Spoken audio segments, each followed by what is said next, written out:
On our anniversary, my husband's sister whispered something in his ear. I watched his hand clench into a fist before he grabbed my wrist and dragged me out of the party. Is it true? He demanded, his eyes burning with rage. I smiled slowly and leaned in. What do you think? His face drained of color. Is it true? He demanded, his eyes burning with rage. I smiled slowly and leaned in. What do you think? His face drained of color. 10 minutes earlier, everything had been perfect. Champagne flowed like water at our 10th anniversary celebration, the crystal chandeliers of the Caldwell Estate ballroom casting a honeyed glow over Boston's elite. I wore Sarah's favorite designer, a midnight blue gown that hugged curves she and I once shared identically. My husband James stood across the room, his tailored tuxedo accentuating broad shoulders as he laughed with the governor. For 3 years I'd been living as Sarah Caldwell, my dead twin sister, and nobody suspected a thing. Not even her husband. Before we continue this twisted tale of stolen identity and dangerous secrets, take a moment to subscribe. It's completely free and ensures you'll never miss another story of deception, revenge, and unexpected redemption. Ready to discover what happens next? Let's dive deeper. I lifted my champagne flute to my crimson lips, Sarah's signature shade, and scanned the room with practiced confidence. The string quartet played our wedding song as waiters circulated with silver trays of canapés. Senator Harrison winked as I passed, and I returned his gesture with the slight head tilt I'd perfected from studying Sarah's mannerisms in home videos. Every moment of my existence was a performance, exhausting but necessary. You've outdone yourself with this party, Sarah, James's college roommate remarked, kissing my cheek. I don't think I've seen half of Boston's financial district in one room since your wedding. James insisted, I replied with Sarah's light, breathy laugh. You know how he loves to remind everyone of his perfect life. And it was perfect from the outside. The successful investment banker with his beautiful socialite wife, their restored Beacon Hill brownstone featured in architectural magazines, charity board memberships, and weekend sailing trips to Martha's Vineyard. All a carefully maintained image that James protected religiously. Across the room I caught him watching me. Unlike most husbands celebrating a decade of marriage, there was no warmth in his gaze. Only assessment, like I was a prized thoroughbred whose value reflected directly on him. Before the accident, during the rare family gatherings where both Sarah and I were present, I'd observed how differently he treated her. His hands constantly at her waist, possessive and intimate. With me he maintained a strange emotional distance while simultaneously parading me at every social function. Darling, he called, summoning me to his side as the Prescotts approached. You remember Harold and Vivian? Of course, I replied, extending my hand exactly as Sarah would, slightly limp-wrist, expecting it to be kissed rather than shaken. Vivian, that necklace is divine. These interactions were second nature now. I'd studied my sister's social calendar, her correspondence, even her shopping habits. I knew which charities she supported superficially and which she actually cared about. I knew which friends she genuinely liked and which she merely tolerated for social positioning. I'd become a better Sarah than Sarah ever was. The evening proceeded flawlessly until the toasts began. James stood at the center of the ballroom, one arm loosely around my waist as he raised his glass. To my beautiful wife, he announced to the assembled guests. 10 years that have flown by. Sarah, you continue to surprise me every day. If only he knew how true that statement was. As applause rippled through the crowd, I noticed his sister Eliza moving purposefully toward us. Unlike the other guests in formal attire, she wore a simple black dress that seemed to announce her disapproval of such extravagance. She'd never liked Sarah, or me by extension, viewing her brother's marriage as beneath the Caldwell legacy. Tonight, something in her expression made my stomach tighten. She reached James, her fingers gripping his sleeve as she stretched up to whisper in his ear. Whatever she said took only seconds, but the effect was immediate. I watched James's face transform, confusion, disbelief, then something terrible I'd never seen before. His hand holding the champagne flute, clenched so tightly I thought the stem might snap. Then his eyes found mine across the crowd, something primal and dangerous in them. Before I could react, he crossed the room in 4 long strides. His fingers closed around my wrist with enough force to bruise, though his society smile remained fixed in place. Excuse us, he said to the startled couple I'd been chatting with. My wife and I need a private moment. The cluster of guests nearby laughed knowingly. An anniversary celebration, a husband whisking away his wife. If only they knew. He pulled me through French doors onto the terrace, then down marble steps into the garden's maze, his grip never loosening. Summer roses perfumed the night air, their scent incongruously sweet against the violence of his movements. When we reached the center of the maze, where a small fountain bubbled, he finally released me, leaving angry red marks on my skin. "James, you're hurting me," I said, rubbing my wrist. "DNA doesn't lie," he spat, pacing like a caged animal. "Eliza had your glass tested." "Your DNA?" "Sarah's DNA from her hairbrush before the accident. They don't match." My heart thundered against my ribs. This moment, the one I'd prepared for and dreaded for 3 years, had finally arrived. Eliza had always been suspicious of subtle changes in Sarah after the accident, watching me with narrowed eyes at family gatherings. "Do you know what else she found?" His voice dropped to a dangerous whisper. "A familial match. Not identical but close enough to suggest a sibling." "Is it true?" I considered my options in those stretched seconds. Denial would buy time, but the evidence was damning. Confession might destroy everything I'd built. But there was a third option, one I'd meticulously prepared for. "Is it true?" he demanded again, his eyes burning with rage. I smiled slowly and leaned in. "What do you think?" His face drained of color. In that moment of his stunned silence, I felt a strange power shift between us. For 3 years I'd lived in fear of discovery, carefully maintaining a persona. Now that the truth teetered on exposure, I realized I held more cards than he knew. "You think you know everything now, James?" I continued, my voice steady despite my racing pulse. "You think Eliza's little DNA test tells the whole story? There are things about your perfect wife, your perfect marriage, your perfect family that would make tonight's revelation seem trivial." His confusion was palpable, exactly as I'd planned. When confronting a dangerous truth, introduce a more dangerous one. Behind my calculated smile, my mind raced through the contingency plan I'd developed for this very scenario. The hidden evidence, the offshore accounts in Sarah's name, the photographs locked in a safety deposit box across town. Everything I needed to ensure that if I went down, the entire Caldwell empire would come with me. "We should return to our guests," I said softly. "After all, it's our anniversary. We can discuss this later when you're prepared to hear the whole truth, not just Eliza's version." I turned toward the party's distant lights, the familiar weight of Sarah's diamond bracelet on my wrist catching the moonlight, while James stood frozen, his world crumbling around him. I let James stew in his confusion as we rejoined the party, plastering on the perfect smile Sarah had perfected. But beneath my composed exterior, memories of that rainy night 3 years ago flooded back. The night that changed everything. The windshield wipers fought a losing battle against the torrential downpour as Sarah drove us along the coastal highway. We rarely spent time together, but she'd insisted on this sister weekend in Cape Cod, claiming she wanted to repair our fractured relationship. I was skeptical but hopeful.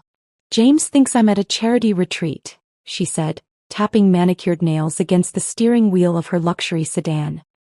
"He'd never understand me spending time with you." The words stung, but I was used to Sarah's casual cruelty.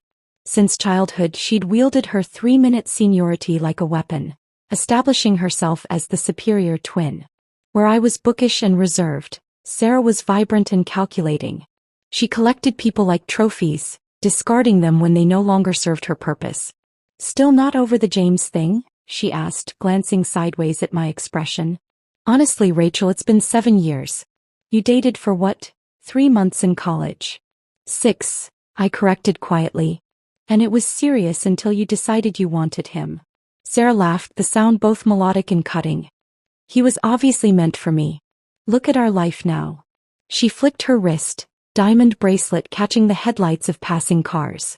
"You would have bored him to death in that little professor apartment of yours." That was Sarah, taking what she wanted without remorse. First it was my favorite toys, then my college boyfriend, then the inheritance our grandmother had specifically left for my education. Each betrayal calcified something inside me, hardening my heart toward my twin until our bond was merely biological, not emotional. "Besides," she continued, "I did you a favor. James isn't the man you think." Her words cut off as headlights suddenly blinded us. A truck had crossed the median, hydroplaning directly into our lane. Sarah jerked the wheel, sending us spinning toward the guardrail. Metal screamed against metal. The car flipped, tumbling down the embankment toward the churning ocean below. I remember moments in fragments. Sarah's scream. Glass piercing my face. The metallic taste of blood. The car coming to rest upside down, seawater already seeping through shattered windows. Sarah wasn't moving, her body limp against the deployed airbag. My face felt wrong, torn open and burning. Through the haze of pain, I managed to unbuckle her seatbelt, push open her door against the current, and drag us both onto the rocky shore before consciousness abandoned me.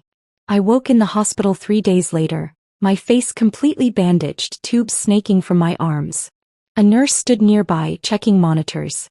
"She's awake," the nurse called, and footsteps rushed toward me. James appeared, haggard and unshaven.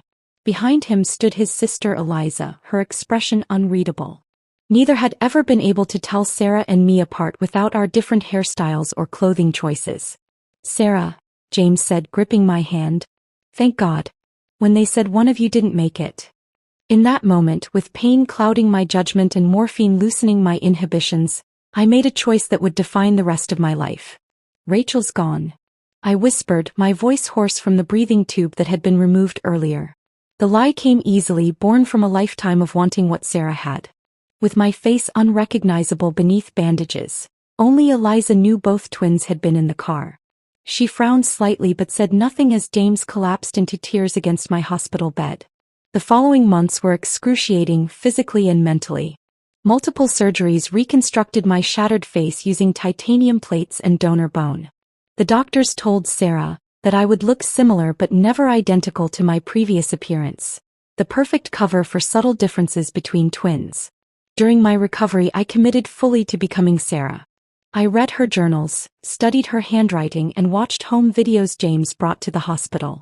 I learned that her laugh started soft before building, that she gestured with her left hand while speaking, that she hated cilantro and lied about loving jazz to impress James's friends.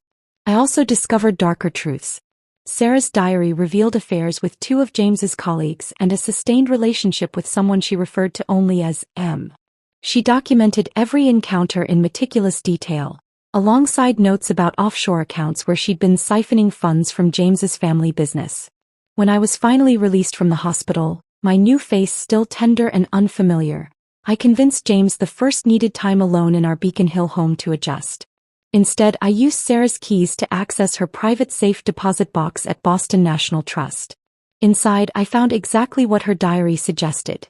Photographs documenting the affairs, account numbers for hidden funds, and something unexpected. Evidence implicating James's family in tax fraud going back decades.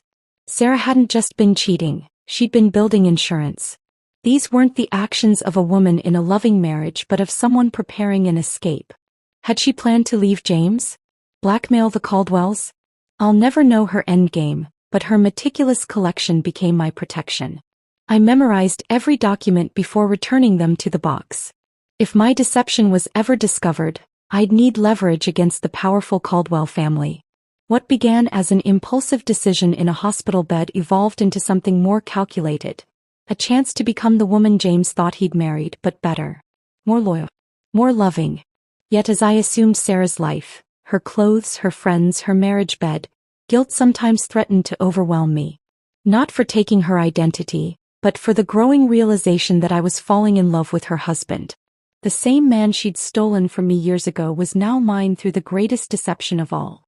And standing in our anniversary party watching James's world collapse with Eliza's revelation, I finally understood. Sarah and I weren't so different after all. We both took what we wanted, consequences be damned. The first 6 months of becoming Sarah were the hardest. Every morning began with the same ritual. Studying my new face in the mirror, memorizing its angles and expressions that weren't quite mine but weren't fully hers either. I'd practice her signature for an hour while the platinum blonde hair dye set. Sarah was naturally blonde like me, but she'd always gone 2 shades lighter. The doctors had warned Sarah that facial trauma could affect muscle memory, giving me the perfect excuse for slight differences in handwriting. "You're overthinking it," I whispered to my reflection one morning, trying to perfect Sarah's dismissive eye roll. "Let it flow naturally." I created systems for everything. Note cards for important dates in her life, spreadsheets of her friend circle with notes on their relationships, a voice recorder where I practiced her cadence and distinctive laugh until I could produce it on command. I even kept a journal documenting every lie I told, every detail I improvised, ensuring I never contradicted myself. The master bathroom became my training ground, its marble counters covered with Sarah's expensive makeup that I applied exactly as she had, following YouTube tutorials she'd bookmarked.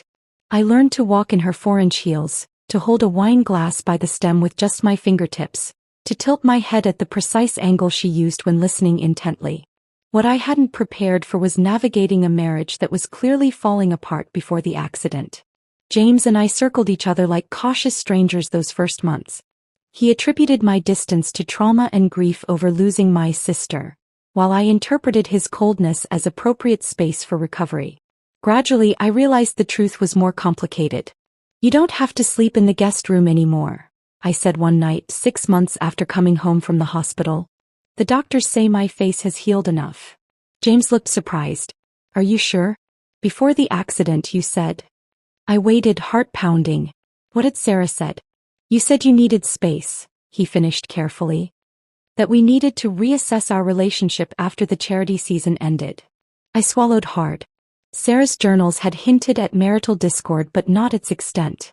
Had she been planning to leave him? The thought gave me an unexpected advantage. A blank slate.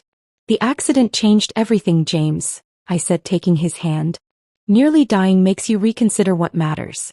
I don't want space anymore." That night marked the beginning of rebuilding their marriage. Or rather, building our new one. I approached James differently than Sarah had, with genuine interest rather than calculation. I asked about his work, remembered details he mentioned, surprised him with his favorite meals. Small gestures that Sarah's journals suggested she'd abandoned years ago. "You're different," he remarked one evening over dinner, studying me with puzzled affection. "Softer somehow." "Different how?" I asked cautiously. He considered this, swirling his wine. "Before, you'd never have asked that. You'd have changed the subject or made a joke." He reached for my hand. "I like this version of you." The guilt was unexpected and overwhelming. He was falling in love with me, not Sarah, while believing I was his wife. Some nights I'd lie awake beside him, wondering if I should confess everything. But each morning, preparing Sarah's favorite breakfast or kissing him goodbye, I chose deception again. Because somewhere between practicing her signature and sharing his bed, I'd fallen in love with James Caldwell. Not the James that Sarah had described in her journals, controlling, distant, preoccupied, but a man capable of tenderness and humor when approached differently. We created new rituals. Sunday morning runs along the Charles River, cooking classes on Wednesday evenings, spontaneous weekend trips to coastal towns. The close calls came sporadically. Sarah's college roommate visited from Chicago, puzzled by Sarah's newfound interest in history documentaries that I couldn't hide from the Netflix queue. My careful response about finding comfort in structured narratives during recovery seemed to satisfy her. James's cousin remarked at Christmas how I'd stopped interrupting people in conversation. "Trauma can reset neural pathways," I explained, recalling an article I'd bookmarked for just such occasions. "The doctor says personality shifts are common after severe injuries." The most dangerous encounter came from Sarah's longtime hairstylist, who noticed I'd now parted my hair on the opposite side. "You always insisted the right side was your good side for 20 years, she said, eyebrows raised in the mirror. "The scarring is less visible this way," I replied, pointing to a nearly invisible line beneath my jaw, one of the few physical reminders of the accident. She nodded sympathetically, crisis averted. As I settled into Sarah's life, I began noticing disturbing patterns in the Caldwell family dynamics. At holiday gatherings, conversations would halt when I entered rooms. James's father would exchange meaningful glances with Eliza during discussions of company finances. Once I overheard James arguing fiercely with his brother about keeping things internal and maintaining deniability. Sarah's secret files suddenly made more sense. The Caldwell investment firm wasn't just successful. It operated in gray areas of legality. Tax documents revealed systematic fraud, client accounts showed evidence of embezzlement, and correspondence hinted at insider trading. Sarah hadn't just been collecting insurance against James. She'd been documenting the entire family's corruption. Most concerning was Eliza's apparent vendetta against Sarah. Unlike the others who treated me with distant politeness, Eliza watched me constantly, asking pointed questions about past events, setting conversational traps I barely avoided. Her suspicion seemed born from more than just protective instincts toward her brother. "You look tired, Sarah," she remarked at a family dinner 18 months after the accident. "Those under-eye circles remind me of Rachel. She always had that hollow look, remember?" The casual cruelty confirmed what I'd suspected. Eliza had known about Sarah's affairs, perhaps even her plans to leave James. More disturbing was the implication that she'd recognized me from the beginning but was waiting for the perfect moment to expose my deception. I redoubled my efforts, becoming more Sarah than Sarah ever was. More attentive to James, more involved in charity work, more careful in every interaction with the Caldwells. I began gathering my own evidence on Eliza, noting her unexplained absences from family events, tracking inconsistencies in her statements, photographing documents when I visited the family offices. Living another woman's life had started as desperate self-preservation. It evolved into calculated revenge against a sister who had taken everything from me. Now, as I caught Eliza whispering to James at our anniversary party, I realized it had become something else entirely. A high-stakes game where my heart, my future, and possibly my freedom hung in the balance. As James and I drove home from our anniversary party in tense silence, I knew the final act of my performance had begun. 4 months, I had been assembling the pieces of my counterattack against Eliza, knowing this day would eventually come. It started innocently enough last Thanksgiving at the Caldwell estate. While the family gathered for pre-dinner drinks, I excused myself to use the restroom near Eliza's private office. With the family occupied by football and cocktails, I slipped inside with my phone camera ready. 15 minutes of rapid-fire photography captured bank statements, correspondence, and a particularly damning spreadsheet tracking funds diverted from client accounts to a shell corporation in the Caymans. Looking for something? I nearly dropped my phone as Eliza's husband Michael appeared in the doorway. My heart pounded as I slid the documents back into place. "Aspirin," I said, gesturing toward my temple. "My head is killing me, and I knew Eliza keeps some in her desk." He hesitated, eyes narrowing slightly before his social training kicked in. "Top right drawer. Don't tell her I told you, she hates people in her office." "Our secret," I replied with Sarah's conspiratorial smile. That close call only strengthened my resolve. The next week I purchased high-end surveillance equipment disguised as ordinary objects. A phone charger with a hidden camera, a decorative clock with a microphone, and a wireless speaker that served as both. When the Caldwells hosted their annual Christmas charity event, I arrived early to help with preparations, strategically placing my devices throughout Eliza's home office and the family's library where they held private discussions. The footage I collected over the following months exceeded my wildest expectations. Not only was Eliza embezzling from the family business, but she was also having an affair with James's business partner, Richard. Their pillow talk revealed plans to systematically undermine James's position in the company, documenting minor mistakes and gradually limiting his access to major clients. "James is too soft," Eliza told Richard during one recorded meeting in February. "He still believes in playing by the rules." The family voted. "He needs to be sidelined before he discovers the chin account discrepancies and has a crisis of conscience."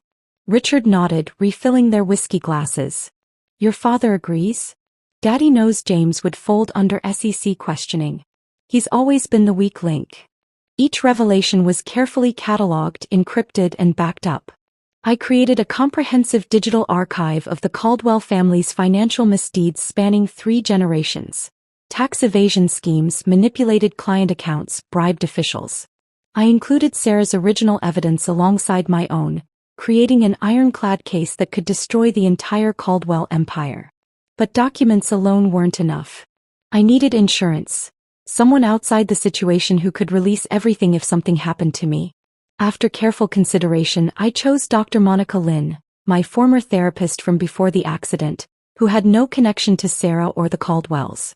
"I need you to hold something for me," I told her during a coffee meeting, sliding an encrypted drive across the table.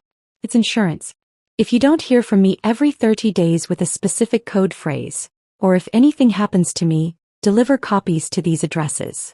I handed her sealed envelopes containing instructions for delivery to the SEC, FBI, and 3 major financial newspapers. Rachel, she said using the name she'd known me by, are you in danger? Just cautious, I replied. Some people collect art. I collect secrets. By the time our 10th anniversary arrived, my preparations were complete. As James drove us home from the party, occasionally glancing at me with a mixture of horror and confusion, I felt strangely calm. The garden confrontation had only been the opening move in a game I'd been preparing to play for years. When we arrived home, James poured himself 3 fingers of scotch and paced our living room. Who are you? He finally demanded. Instead of answering, I walked to the bookshelf and removed a false-backed classic novel, one of Sarah's hiding places I'd discovered years ago. From it, I extracted a single photograph and handed it to James. Before we discuss who I am, I said calmly, let's talk about who your sister really is. The photo showed Eliza and Richard in an intimate embrace in her office, date stamped from 6 months ago. James stared at it, his expression shifting from confusion to anger. What the hell is this? Where did you get this? The same place I got these, I replied, opening my laptop to display financial records showing Eliza's systematic theft from the company. And this is just the beginning. I have evidence of everything, James. Every secret, every crime, every betrayal in your family. Including what your father did with the pension fund in 2018. His face drained of color as I mentioned the family's most carefully guarded scandal. How could you possibly know about that? Sarah knew, I said simply. And now I know. The question isn't whether I'm Sarah. It's whether you can afford for me not to be. I watched him process this, his legal mind calculating implications and consequences. Are you blackmailing me? I'm offering perspective, I corrected. Eliza wants to destroy me because I threatened her position as your father's favorite. She never cared about you or your marriage. She wanted Sarah gone because your wife was gathering evidence against the family. James collapsed onto the sofa, the weight of betrayal crushing him from all sides. So it's true then? You're Rachel? The moment had come for my calculated confession. I sat across from him, maintaining eye contact. Yes. Sarah died in that accident. The injuries to my face required complete reconstruction, and in the hospital when everyone assumed I was her. I let the explanation hang. Why? He whispered. Why would you pretend to be your own sister? Life her life? Share her bed? Initially, survival.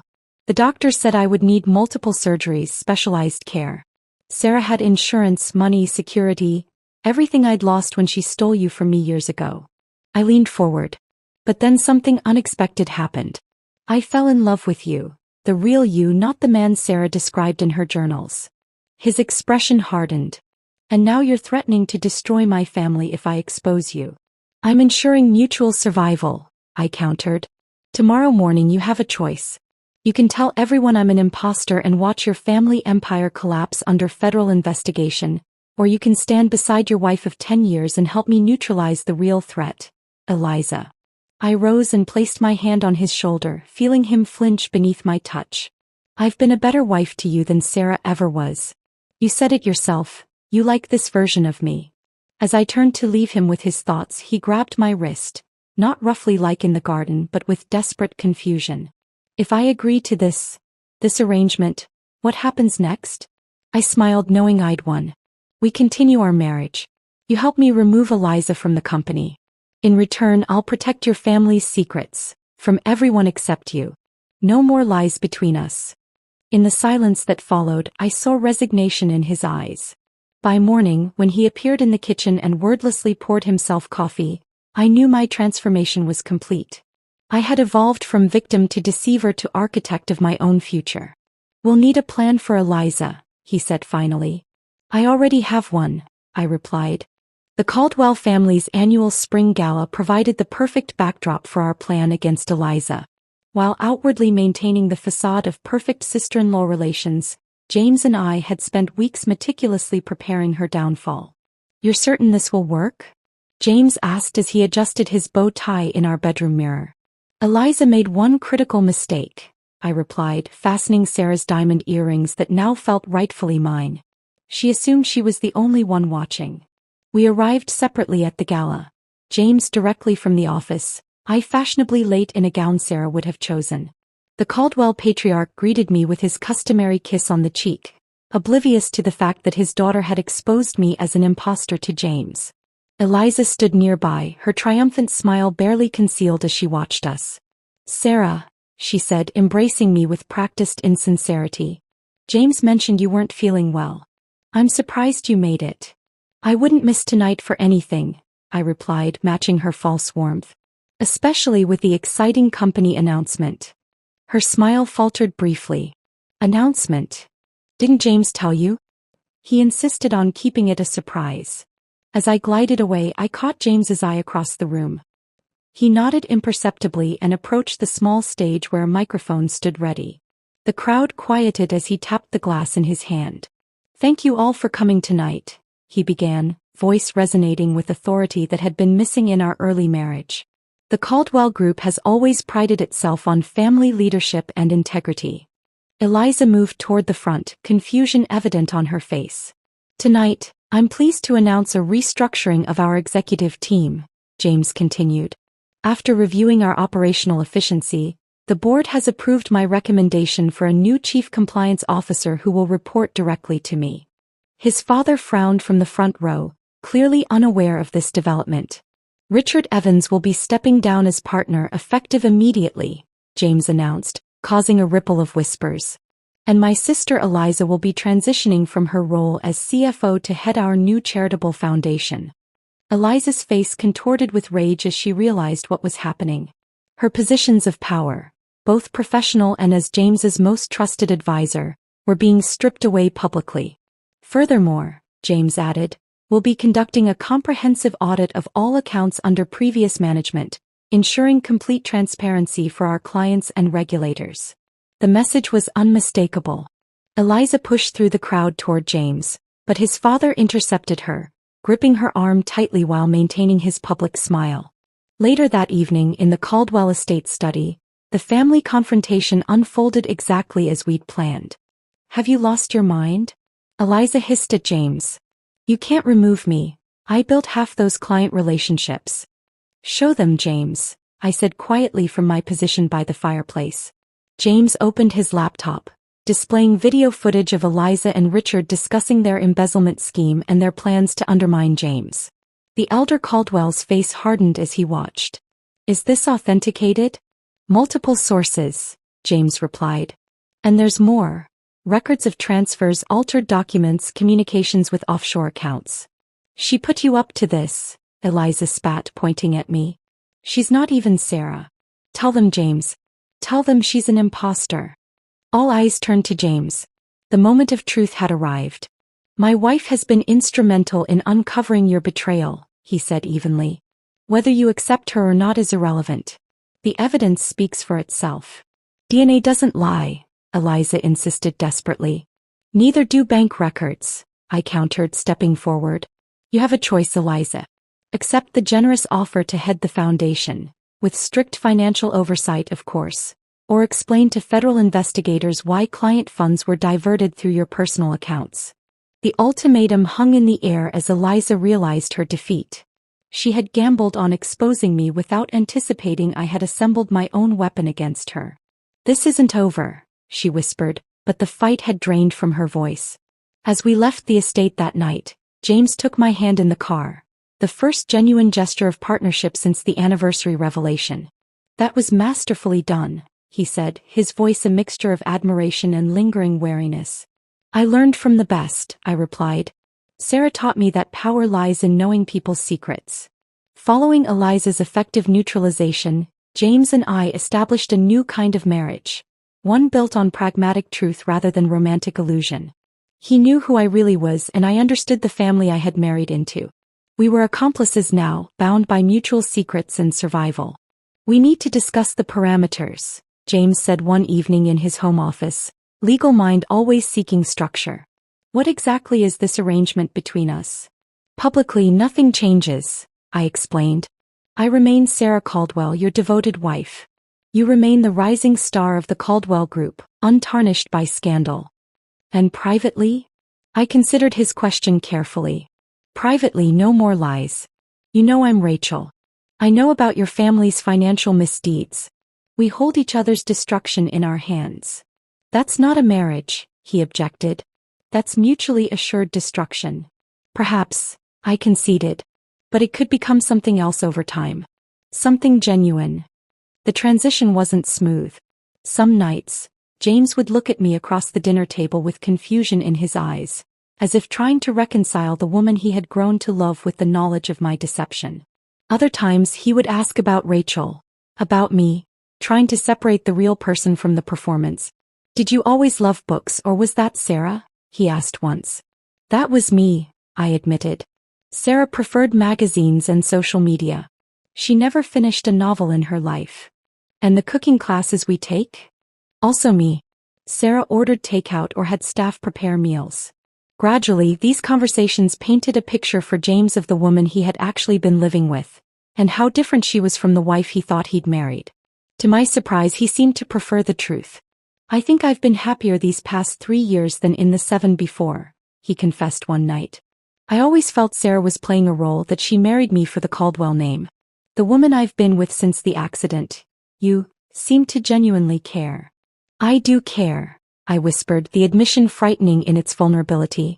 Our arrangement evolved as James began dismantling his family's questionable business practices from within.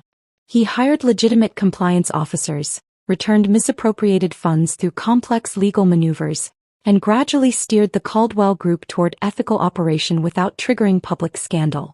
Meanwhile, I maintained careful watch over Eliza, who had retreated to her role heading the foundation but remained a potential threat. The surveillance equipment stayed in place, monitoring her communications and movements. Trust would never be part of our family dynamic. 6 months after our confrontation, the inevitable finally happened. During a charity event, one of Sarah's oldest friends approached me with troubled eyes. I've been doing some research into facial recognition, she said quietly. The proportional changes in your face don't match typical reconstruction patterns. You look like Sarah but measured differently. My heart pounded as she continued. You remind me more of Rachel now, she said. Sarah's sister, the one who died in the accident. I maintained Sarah's composed smile. Trauma changes people, Charlotte. Sometimes physically, sometimes deeper. This isn't trauma, she insisted. This is something else entirely. Before I could respond, James appeared at my side, hand protectively at my waist. Charlotte, how wonderful to see you. I hope you're not monopolizing my wife's time with ancient history. His subtle warning was clear. Charlotte retreated, but the encounter shook me. That night, I prepared to activate my contingency plans, ready to flee if necessary. Don't, James said, catching me downloading files in his office. We'll handle this together. She knows, I said. Let her speculate, he replied. Without DNA evidence, it's just gossip. And Charlotte values her position in society too much to risk being labeled unstable. He was right. The whispers remained just that, whispers. Our carefully constructed life continued, reinforced by James's growing power within Boston's elite circles. Those who might question Sarah's identity found themselves subtly excluded from key social events or business opportunities. 3 years after our anniversary confrontation, 6 years after the accident that transformed me into Sarah, James and I sat on our terrace overlooking Boston Harbor. The evening was unseasonably warm for April, the sky painted in dramatic sunset hues. I received interesting news today, James said, swirling his whiskey. The statute of limitations has expired on the Chandler account irregularities. I understood the significance immediately. The last major financial impropriety that could have damaged the Caldwell Group was now legally untouchable. The threat of exposure that had been our mutual insurance policy was diminishing. Where does that leave us? I asked, voicing the question that had lingered unspoken between us. James considered me thoughtfully, his expression unreadable. In these years of truth between us, he had aged gracefully into his authority, silver threading his temples. It leaves us with a choice, he finally replied. Continue as we are, bound by secrets and pragmatism. Or we could start over. Not as James and Sarah Caldwell. Not even as James and Rachel. I don't understand. He set down his glass and took my hands. What if we left? Sold the company, liquidated the assets. Moved somewhere new where no one knows the Caldwells or the complicated history of identical twins. The suggestion stunned me. You would give up everything? The Caldwell legacy? Your position? The legacy is tainted, he said simply. Always has been. As for position, I've learned there's freedom in leaving expectations behind. What about Eliza? Your father? They've been contained but never truly neutralized. Eventually another scandal will emerge. Better to separate cleanly with our resources intact. His proposal was simultaneously terrifying and exhilarating. To abandon the identity I had so carefully maintained, to step into yet another new life. But this time, one chosen freely rather than born of desperation. Who would we become?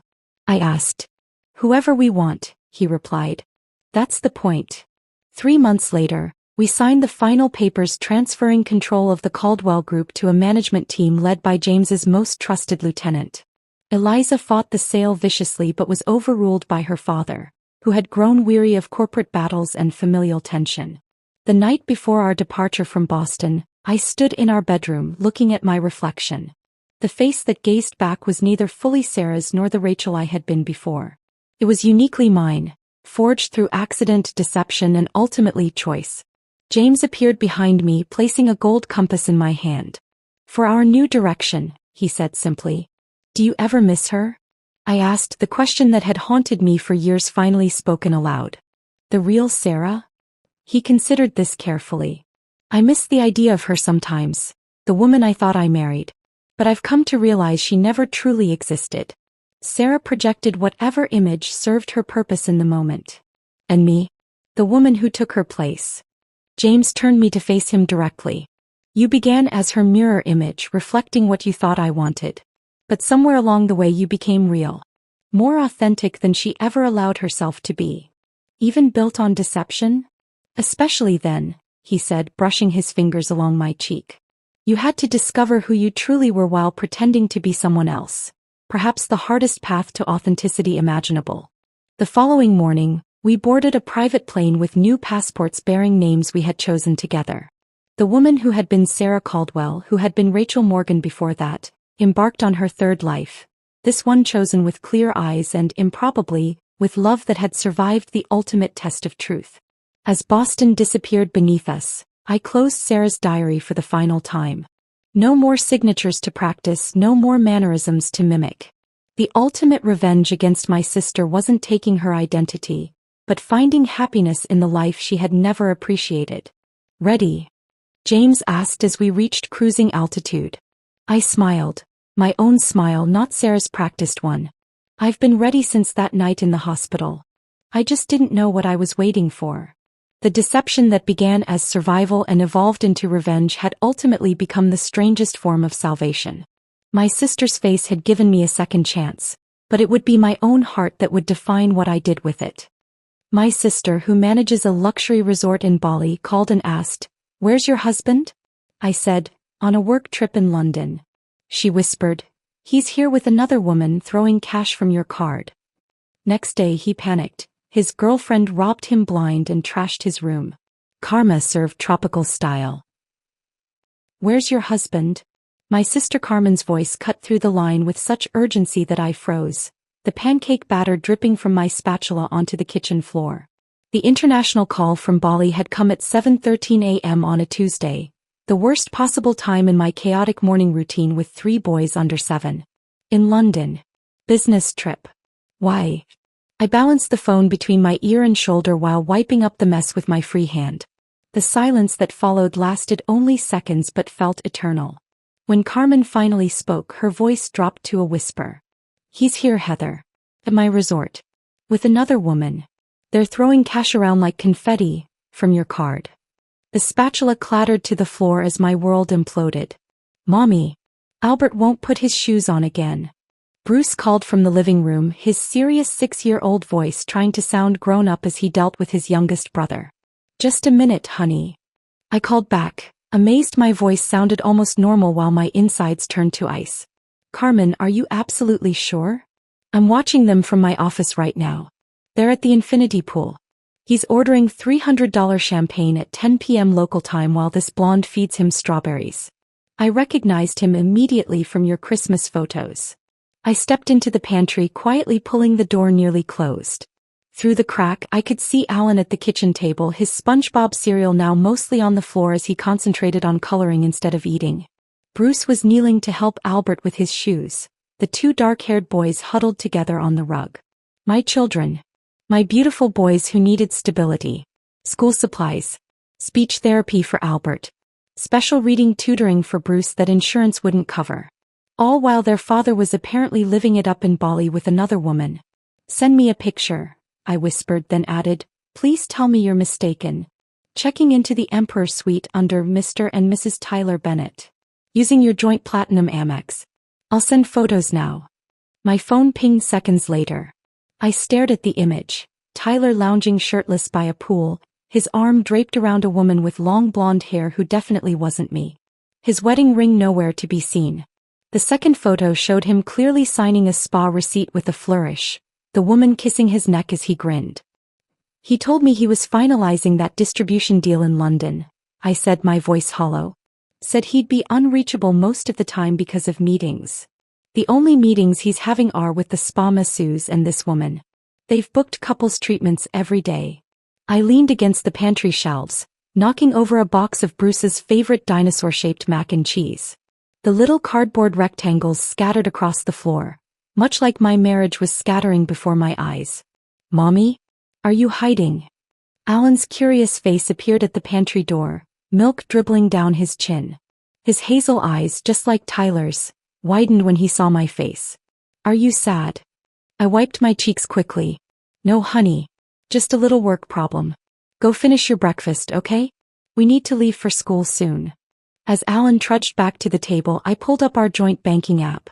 There they were, charges from the Midnight Orchid Resort and Spa in Bali. $4,700 in the last 3 days alone. The same days I'd been measuring out the last of the laundry detergent to make it stretch until payday, calculating if I could postpone buying new shoes for Alan whose toes were pressing against the front of his sneakers. The woman? I asked Carmen, stepping deeper into the pantry. Who is she? Resort staff say she's been here before. Goes by Caroline. Some of the employees think she targets wealthy guests. But Tyler's throwing money around like he's some big shot. Money we didn't even have. My small graphic design business was supporting our family while Tyler's consulting work had mysteriously stopped bringing in regular income 6 months ago. Temporary market downturn, he'd explained. Just need to weather it. The memories flooded back in waves. Tyler missing Bruce's school play for a client dinner. The unexplained hotel charge in Denver when he was supposedly in Phoenix. The late-night texts he'd shielded from my view. The sudden password changes on his personal email. The growing distance when I tried to discuss our finances. My mind raced through 6 years of marriage, reclassifying what I dismissed as minor quirks into what they truly were, warning signs. Mommy, we're gonna be late. Bruce called, his backpack already on, responsible beyond his years. Carmen, I said, my businesswoman brain taking over where my wife heart was failing, I need to get the boys to school. Then we'll talk strategy. Strategy. Carmen sounded surprised. Yes. I need to know exactly how long they've been there, what they've spent, and everything they've said to staff. My voice turned to steel as shock crystallized into resolve. I have principles, Carmen. I believe in forgiveness, but betrayal is where I draw the line. After hanging up, I mechanically packed lunches, checked backpacks, and loaded my sons into our aging SUV. My mind was splitting in two. One half planning the logistics of an emergency trip to Bali, the other replaying every lie Tyler had told me. London is so boring right now, honey. Nothing but rain and meetings. His voice from yesterday's call echoed in my head as I navigated morning traffic. After dropping the boys at school, I called my neighbor Melissa, whose kindness had been my sanity anchor through years of Tyler's business trips. Emergency situation. I need to fly out immediately. Could you possibly? Say no more, Melissa interrupted. The boys can stay with me. For as long as you need. I sat in the school parking lot, making rapid-fire arrangements, booking the earliest flight to Bali, transferring funds to a separate account, calling clients to postpone projects. When I picked the boys up that afternoon, I knelt down to their level in our living room. "Mommy needs to take a special business trip," I explained, my voice wavering slightly despite my best efforts. "Like Daddy's trips?" Alan asked innocently. I swallowed hard. "No, sweetheart. Not like Daddy's trips at all." "When will you be back?" Bruce asked, his serious eyes searching mine. "Very soon. Aunt Melissa will stay with you and we'll video chat every day." Albert, my baby at 4 years old, wrapped his arms around my neck. "Bring present?" he asked hopefully. I hugged him fiercely, breathing in his little boy scent of peanut butter and strawberry shampoo. "Yes, I'll bring you presents. But more importantly, I'm going to fix something that's broken." As I packed a small suitcase that night, my phone buzzed with another message from Carmen. A copy of the room service bill showing 2 filet mignons, a $400 bottle of champagne and chocolate-covered strawberries. "For my London business meals, honey," Tyler had told me when I questioned similar charges months ago. "You know how clients expect to be wined and dined." I closed my suitcase with a decisive snap, just as another text from Carmen came through. "He doesn't know I manage this place. Perfect time for Karma to teach him a tropical lesson. How soon can you get here?" Morning came too quickly after a sleepless night. My suitcase stood by the door, a silent sentinel marking the boundary between my old life and whatever lay ahead. The Uber would arrive in 20 minutes to take me to the airport. I checked my passport for the 3rd time, my fingers trembling slightly as I tucked it back into my purse. "Boys, breakfast time," I called, trying to infuse my voice with a normalcy I didn't feel. 3 pairs of feet thundered down the stairs. Bruce led the pack, already dressed in his school uniform, his shoelaces neatly tied. Alan followed, shirt buttoned incorrectly and hair uncombed. Albert trailed behind, clutching his favorite stuffed dinosaur, his eyes still puffy with sleep. "Pancakes for our special morning," I announced, setting plates on the table. "Aunt Melissa will be here soon, and she has all the instructions for your routines." Bruce climbed onto his chair, watching me with eyes too perceptive for a 6-year-old. "How long will you be gone, Mom?" "Just a few days, honey. I'll be back before you know it." "Is Dad coming home while you're gone?" Alan asked, drowning his pancakes in syrup. The question pierced me like a physical pain. "No, sweetie. Dad's still on his business trip, remember?" "He's always on trips," Bruce muttered, cutting his pancake with surgical precision.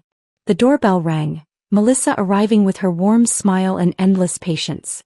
While she chatted with the boys about their plans for a movie night, I slipped upstairs to each of their bedrooms, leaving handwritten notes under their pillows. Simple messages they could understand, even Albert, who was just learning to recognize words. "Mommy loves you. Be good for Aunt Melissa. See you very soon." The goodbye was harder than I'd imagined. Albert clung to my leg, his little face crumpling.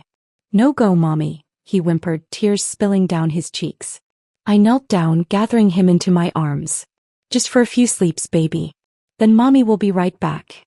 Alan gave me a sticky syrup kiss and immediately became distracted by Melissa's promise of a playground visit.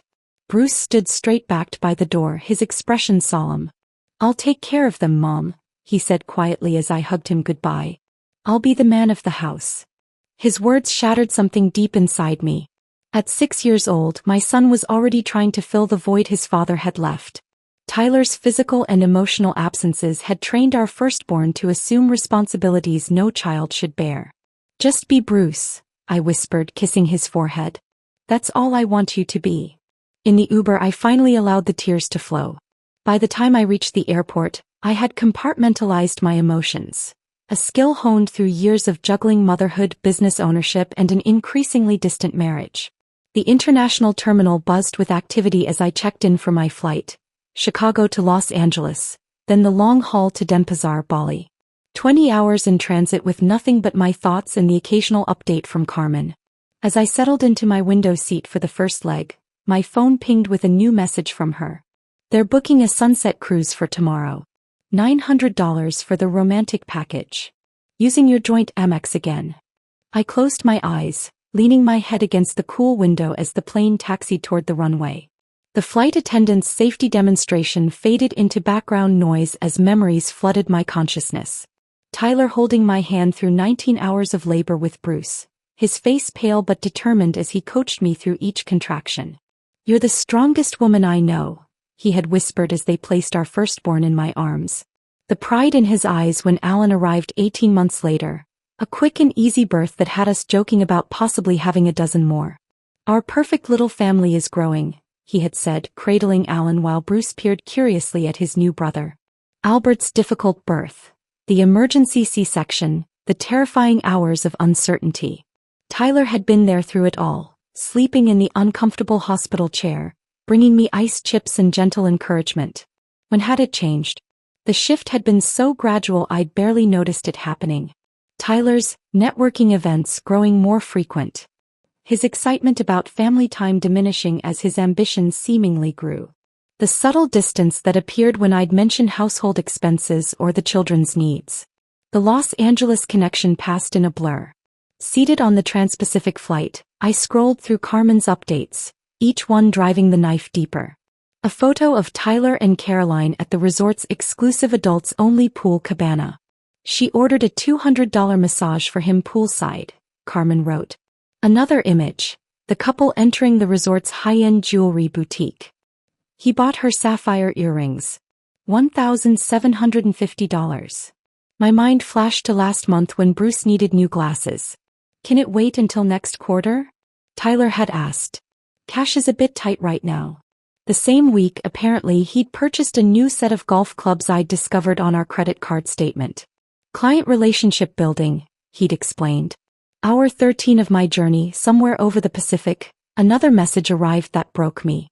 A photo of Tyler and Caroline splashing in the resort's family lagoon pool, the one with the small water slide and shallow waiting area specifically designed for children. "They're playing like kids," Carmen wrote. "He's giving her piggyback rides in the water." 3 summers of Tyler claiming he was too swamped with work for our family beach vacation plans crashed through my mind. 3 summers of me taking the boys to the public pool alone, explaining that Daddy has to work hard to take care of us. The flight attendant touched my shoulder gently. "Are you all right, ma'am? Can I get you some water?" I hadn't realized I was crying until she offered me a tissue. As we began our descent into Bali, I pulled out my wallet and removed a small photo I kept inside. The boys building a sandcastle last summer at Lake Michigan. Bruce methodically packing sand into a bucket, Alan decorating with shells, Albert gleefully stomping through the moat. I had taken the picture myself. Tyler had been absent as usual. This photo would be my touchstone. What I was fighting for wasn't my marriage anymore. It was the stability and integrity of my children's world. They deserved a mother who stood up for herself, who showed them that love shouldn't mean tolerating betrayal.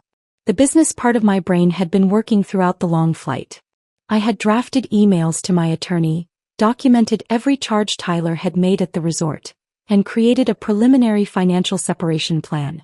The mother in me had wrestled with harder questions. How would I explain this to the boys?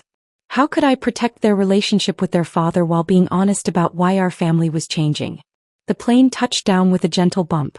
Outside the window, palm trees swayed against a perfect blue sky, paradise to most travelers. For me, it was the battleground where I would confront the ruins of my marriage. As passengers around me eagerly gathered their belongings, I remained seated, clutching the family photo. The humid air hit me like a wall when I finally stepped off the plane and walked across the tarmac toward the terminal. The sweet scent of frangipani mixed with jet fuel couldn't mask the bitterness in my heart. Carmen would be waiting beyond customs. Then we would begin what I'd started thinking of as Operation Truth and Consequences. Tyler had no idea I was coming. No idea his paradise was about to become something else entirely. Carmen was waiting exactly where she promised, just beyond the customs area, holding a discreet sign with graphic design consultant instead of my name. Her professional resort manager facade cracked the moment our eyes met, and she rushed forward to enfold me in a fierce hug.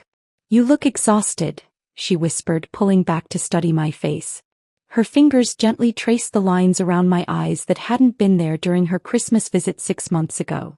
20 hours on a plane will do that. I attempted a smile that felt foreign on my face. "It's not just the flight." Carmen took my carry-on bag. "It's everything else you've been carrying." We slipped out through the staff exit where a resort vehicle waited. As we drove along Bali's winding coastal roads, Carmen briefed me on what she'd learned. Caroline Westbrook. That's the name she's using this time. Security recognized her from last season when she left with a tech executive's Rolex and credit card information. And no one stopped her? I asked, watching palm trees blur past the window. Resort policy. We document, we report to authorities, but we don't confront unless there's immediate danger. These people are professionals, Heather. They know exactly what they're doing. The Midnight Orchid Resort materialized like a dream through the tropical foliage. A sprawling complex of luxury villas and pavilions cascading down a lush hillside to a private beach. Under different circumstances, it would have taken my breath away. Carmen bypassed the grand entrance, driving instead to a discreet service area. I've arranged a villa in the staff section. It's smaller but completely private. Tyler never comes to this part of the resort. The modest villa was cool and welcoming after the journey. While I showered away 20 hours of travel, Carmen ordered a light meal and prepared what she called my war room briefing. Are you sure you want to see everything? She asked as I emerged in fresh clothes, my hair still damp. Some of it is difficult. I need to know what I'm dealing with, I answered, accepting the cup of ginger tea she offered. No more illusions. Carmen's tablet displayed a resort map with a blinking dot. They're at the bamboo bar right now. I've given select staff instructions to document their activities discreetly. She swiped to a collection of photos. Tyler and Caroline dining at the resort's signature restaurant, lounging by various pools, entering spa facilities. In each image, Tyler looked relaxed and happy in a way I hadn't seen in years. The woman, Caroline, was striking with the practiced elegance of someone accustomed to luxury environments. She's been running the same playbook with Tyler as with her previous targets, Carmen explained, pulling up a document. Security maintains profiles on known, problematic guests. The profile outlined Caroline's methodology with clinical precision. Identify wealthy or seemingly wealthy male guests. Create chance encounters. Drop references to exclusive experiences they must try. Encourage lavish spending as proof of status and success. She's convinced him to buy several items supposedly for you. Carmen's expression darkened as she showed me receipts. A sapphire pendant. Handcrafted silk robes. All allegedly for shipping home. Let me guess, they never made it to the shipping department. Exactly. She intercepts the packages, returns the items for cash when possible, or resells them through contacts. My stomach tightened. And Tyler falls for this? Men like Tyler, desperate to feel important, to impress, they're her specialty. Carmen's voice held no judgment, just professional assessment. Follow me. There's more you need to see. She led me through a back corridor to the resort's security hub, a room filled with monitors displaying feeds from across the property. The chief of security, a former military man named Raj, nodded respectfully as we entered. Mrs. Bennett. We're prepared as Miss Carmen requested. A dedicated monitor showed a luxury suite, the Emperor Villa, where Tyler and Caroline were now returning from their evening out.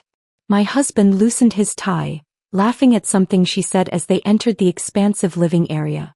Audio? Carmen asked. Raj adjusted a dial and suddenly Tyler's voice filled the room.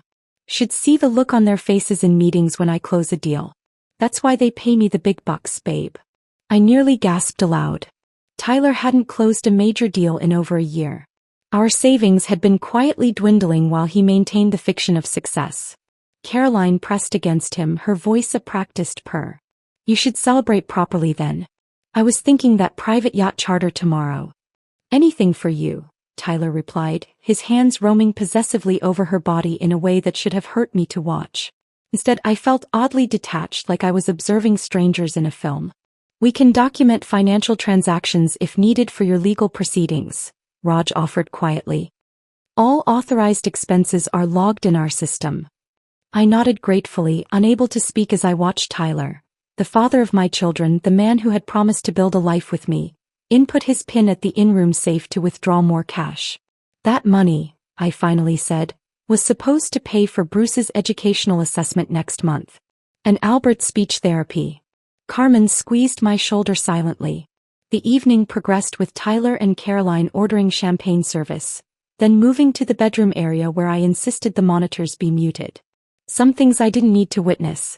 When they finally fell asleep, Caroline waited precisely 43 minutes by the security timestamp before carefully extracting herself from Tyler's embrace.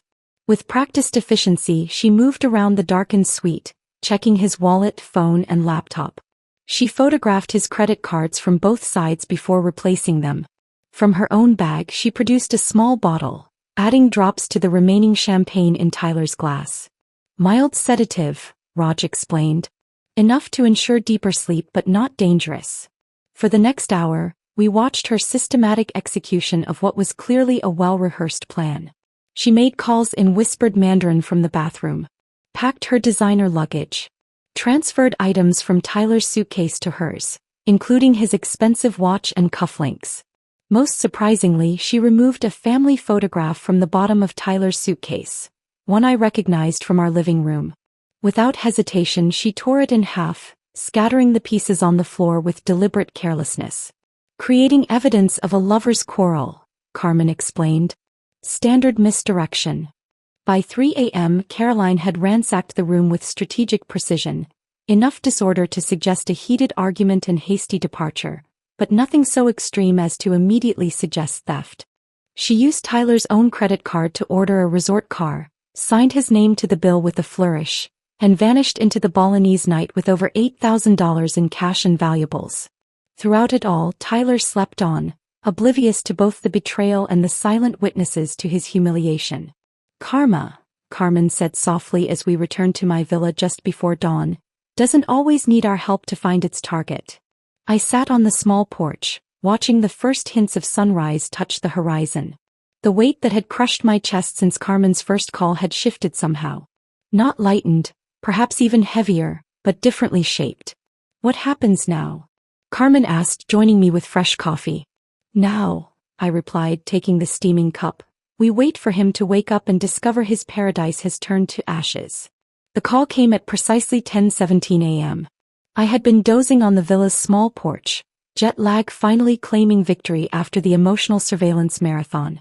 Carmen had gone to handle her regular management duties, promising to return with lunch and updates. My phone's vibration jolted me awake. Tyler's name and photo filled the screen. The happy family portrait from last Christmas where he stood behind me with his arms around my waist. The boys arranged perfectly in front of us. The portrait of domestic bliss we'd never quite been. I let it ring 3 times while steadying my breathing, then answered with practiced normalcy. Hey, how's London? A beat of silence, then Tyler's voice came through, tight with stress. Heather, thank God. I've been robbed. I remained silent, allowing the moment to stretch uncomfortably. Did you hear me? All my cash, my watch, the laptop, everything's gone. In the background, a melodic announcement played over a PA system. Attention valued guests, our sunrise yoga session will begin in 15 minutes at the Lotus Pavilion. The exact same announcement I could hear faintly drifting through the window from the main resort grounds. That sounds terrible, I finally said, keeping my voice even. What happened? I met with some potential investors last night. Had a couple of drinks.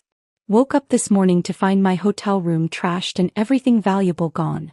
The lies flowed so effortlessly from him that I momentarily questioned whether I'd imagined the security footage from last night.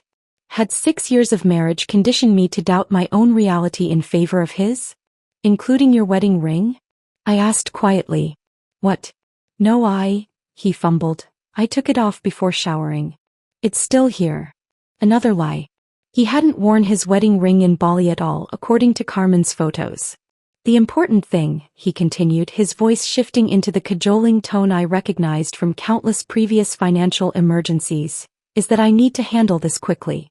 The hotel is demanding payment for damages and I need to book a new flight home.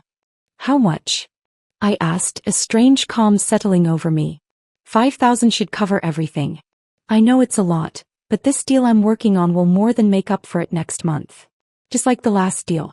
And the one before that. The fictional windfalls that never quite materialized. I'll see what I can do, I said non-committally. How soon do you need it? Immediately, Heather. They're threatening to call the police. My phone pinged with an incoming message from Carmen. He's at the front desk right now trying to talk his way out of the charges. Management is insisting on payment for damages and missing items. Let me check our accounts, I told Tyler. I'll call you back soon.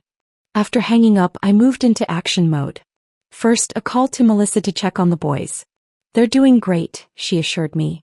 Bruce finished his reading assignment without prompting, and I'm taking Alan to his allergy appointment at 3. And Albert's nap? He gets cranky if he misses it. Down for the count as we speak, with Mr. Dino tucked in beside him. Melissa paused. Are you okay, Heather? You sound different. I'm finally seeing things clearly, I replied. Thank you for being there for my boys. Next, I called Mark Levinson, my business attorney who had helped me establish my graphic design company years ago. His secretary put me through immediately. This is unexpected, he said by way of greeting. Trouble in paradise? If he only knew. I need to secure my assets. Today. Right now. I outlined the situation in business-like terms.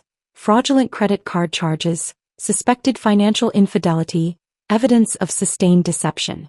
Heather, Mark's voice grew serious, I've wondered when this call might come. The cash flow questions you've had over the past year, they worried me. Had everyone seen what I'd been blind to? Can you protect the boys' accounts? Their college funds? The health insurance? My voice caught slightly, maternal instinct overriding everything else. I'll file emergency documentation this morning. We established your business as a separate entity, which was smart. He can't touch your professional accounts. Mark paused. Heather, the joint accounts. Freeze everything except the household account. Leave enough for groceries for the boys.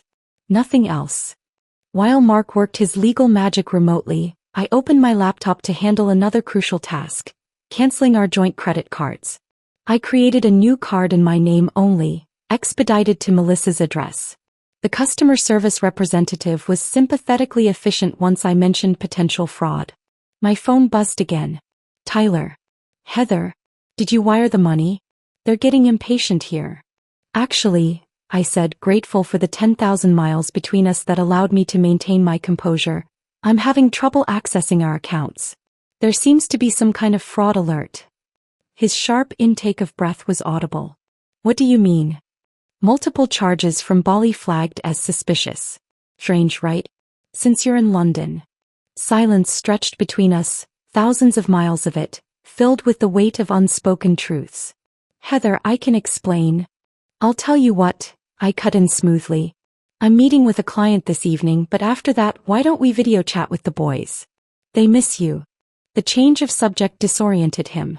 Yes. Sure. But about the money. I'll keep working on it. Talk later. I hung up before he could respond, then immediately texted Carmen. He's desperate. Keep me posted on his movements.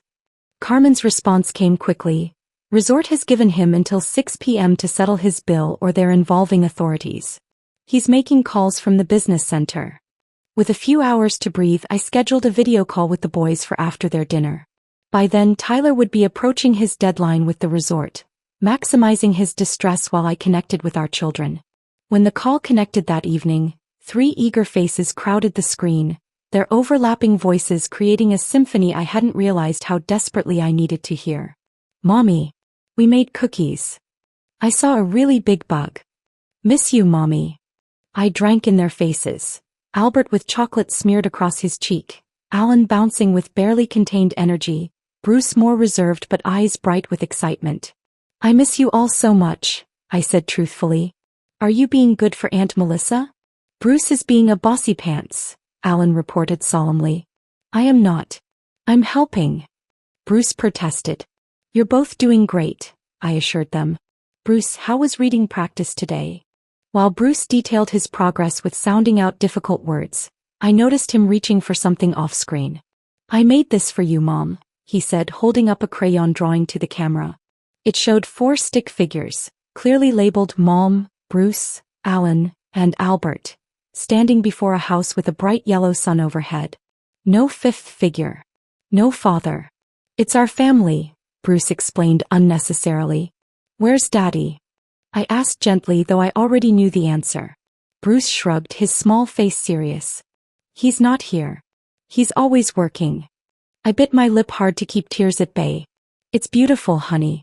I'll put it on the refrigerator when I get home. After saying goodnight to each boy individually with promises of return and small gifts, I ended the call and finally allowed myself to cry, not for the marriage I was losing, but for the father my children had never fully had. Carmen found me an hour later, composed and focused on my laptop where I was reviewing documents sent by Mark. Tyler paid his bill, she reported. Used his personal credit card. Nearly maxed it out.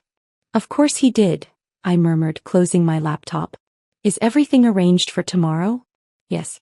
Beachfront table at the Coral Garden. 7 o'clock. Our best local attorney reviewed your papers. Everything's in order with proper jurisdictional considerations. I nodded, standing to walk to the small closet where I'd hung the one formal outfit I'd packed. A simple black dress that accentuated my strength rather than attempting to display femininity. Power, not seduction, would be my armor tomorrow. Are you sure about this? Carmen asked, watching me hold the dress against myself. Confronting him alone? I'm not confronting him, I corrected her, my voice steady. I'm claiming my freedom. And my children's future. Carmen stepped forward, wrapping me in a tight hug. You know, you've basically been a single mother already. The only difference now is you won't have to carry his dead weight too. I nodded against her shoulder, drawing strength from her certainty. Tomorrow would be the last supper of my marriage. A meal purchased with my husband's nearly maxed out credit card, served with a side of legal documentation, and garnished with the truth he never expected me to discover. The Coral Garden restaurant sat like a jewel on the resort's private beach, tables arranged on multiple tiers descending toward the shoreline. Torches illuminated the sand where children chased waves in the last light of day while their parents dined under the stars. I arrived 30 minutes early, deliberately selecting a table with clear sight lines to both entrances. The hostess, briefed by Carmen, led me to a secluded corner with ocean views, private enough for the conversation to come, yet public enough to ensure civility. Would you like something while you wait? She asked, leaving me with a leather-bound menu. Just water, thank you. As twilight deepened, I watched a father build a sandcastle with his young daughter near the water's edge. They worked with focused determination, the man patiently showing her how to pack wet sand into turrets. The scene transported me back to Alan's 5th birthday, the party I'd planned for months at the local park with a pirate treasure hunt and homemade cake.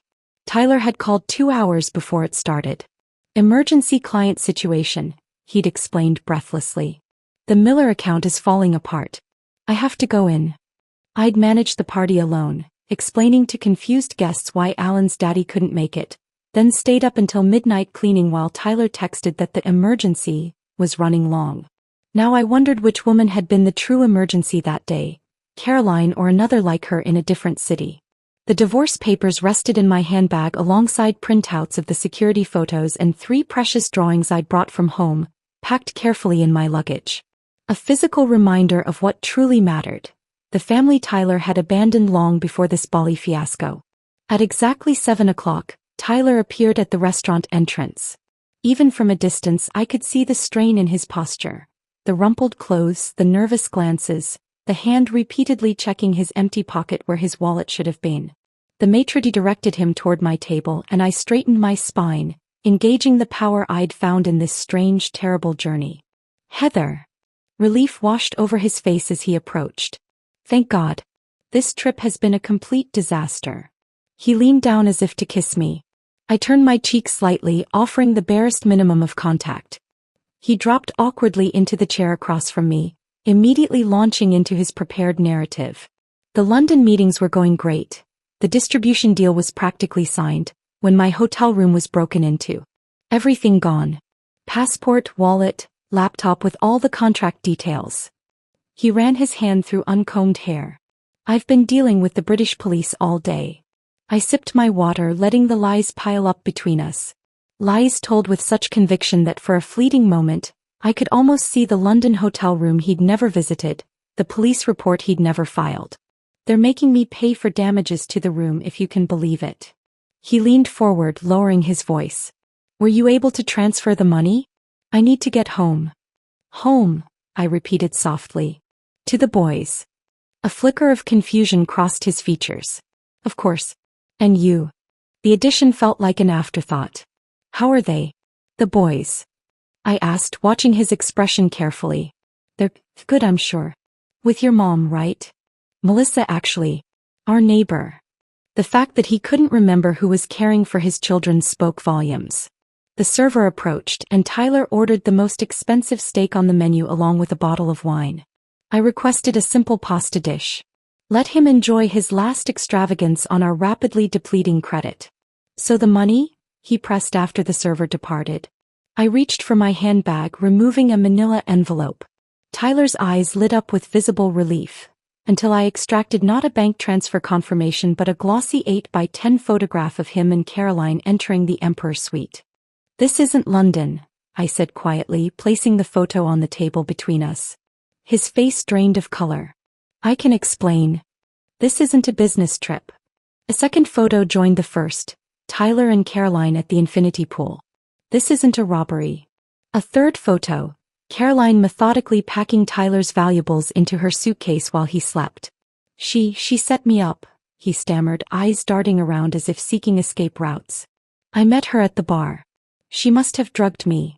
In our house, I said in the same gentle tone I used when explaining important lessons to our sons, we have rules about telling the truth. Do you remember what I always tell Bruce when he's afraid he'll get in trouble? Tyler stared at me, speechless. I tell him that in our family we forgive accidents. Albert spills his juice almost every morning and we clean it up together. Alan broke my favorite vase playing superhero and I hugged him while he cried about it. I folded my hands on the table. But lying is never allowed, Tyler. Never. Our food arrived in the silence that followed. Tyler didn't touch his steak. How much do you need? I finally asked, cutting my pasta into neat, manageable bites. Hope flashed across his face. 5,000 would cover everything. I swear I'll pay it back as soon as we get home and I can access my accounts. I nodded slowly, then reached into my bag again. This time I withdrew a legal-sized envelope and 3 folded papers. I won't give you money, I said, sliding the envelope toward him. But I'll give you these.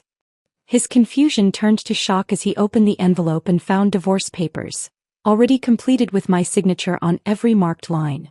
And these, I continued, unfolding the children's artwork one by one, are what your choices have cost you. Bruce's family drawing without a father figure. Alan's world's best mom certificate covered in stickers and glitter. Albert's scribbled heart with Mommy written in Carmen's handwriting at his dictation. You can sign now or with a lawyer when you return. Either way, it's happening. Heather, please, it was one mistake. We can work through this. His voice cracked with what sounded like genuine emotion, the first authentic thing I'd heard from him in months. It wasn't one mistake. It was hundreds of choices, Tyler. Every time you lied about where you were. Every time you spent money we needed for our children. Every birthday you missed. Every night I went to bed alone. I took a final bite of pasta, then placed my napkin beside my half-empty plate. I believe in forgiveness, but betrayal is where I draw the line. Tyler's shoulders slumped in defeat as he stared at the children's drawings. With shaking hands he reached for the pen I offered and signed each marked page. What about the boys? He whispered. You're their father. That doesn't change. But trust is earned, Tyler. Just like it's lost. I stood, gathering my belongings. Your flight home is booked for tomorrow morning. The confirmation is in the envelope with the divorce papers. Carmen arranged it. Your sister, he said hollowly. The resort manager. She saw everything. She saw enough. As I walked away, leaving him alone with his cold steak and the evidence of what he'd thrown away, I felt lighter than I had in years. Carmen was waiting for me at the villa, 2 glasses of wine ready on the small porch. It's done, I said, accepting a glass and sinking into a chair. To new beginnings, she toasted, clinking her glass against mine. We sat in companionable silence, watching the stars emerge over the Balinese shoreline. I've been thinking, Carmen finally said. I could use a break from resort life. Maybe come stay with you and the boys for a while. The offer brought unexpected tears to my eyes. They'd love that. Bruce has a science fair coming up. He's growing crystal formations. Alan starts swimming lessons next month. And Albert has his preschool graduation ceremony. Sounds perfect, Carmen smiled. And what about their mom? What does she need? I considered the question, realizing no one had asked me that in years. Time. Space to breathe. And maybe help finding a house with a backyard. Somewhere the boys can build real sandcastles instead of just drawing them. Our flight home departed 2 days later, Carmen having arranged a week's leave to accompany me. As the plane lifted off, I watched the paradise island shrink beneath us. The place where my marriage had ended but where something else had begun. Not just survival. Not just single motherhood. But a reclamation of the woman I'd always been underneath the weight of Tyler's lies. Strong enough to draw boundaries. Brave enough to enforce them. Wise enough to know that some mistakes can't be forgiven, no matter how much we might wish they could be. And perhaps most importantly, understanding that the family my children needed had been there all along. It just hadn't included their father. If Heather's journey from betrayal to empowerment touched your heart, make sure you're subscribed so you never miss these stories of strength and new beginnings.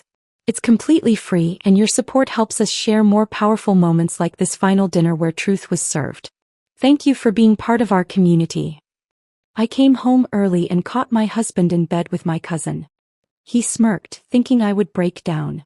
Instead, I picked up my phone, made one call and said, "It's time." His smile faded when my lawyer walked in with documents that changed everything. I barely stepped through the front door, still reeling from the long, exhausting work trip, when I felt a strange tension settle over me. It wasn't the usual relief of being home after days away. It was something else, something unsettling. The house felt different, quieter than usual. Maybe it was just my tired mind, but something tugged at my instincts. I dropped my bag on the floor and walked into the house, already thinking about getting a warm shower and unwinding in front of the TV. But then I heard something, soft laughter. Not the kind that belonged to me. My pulse quickened, my heart thudding louder in my chest.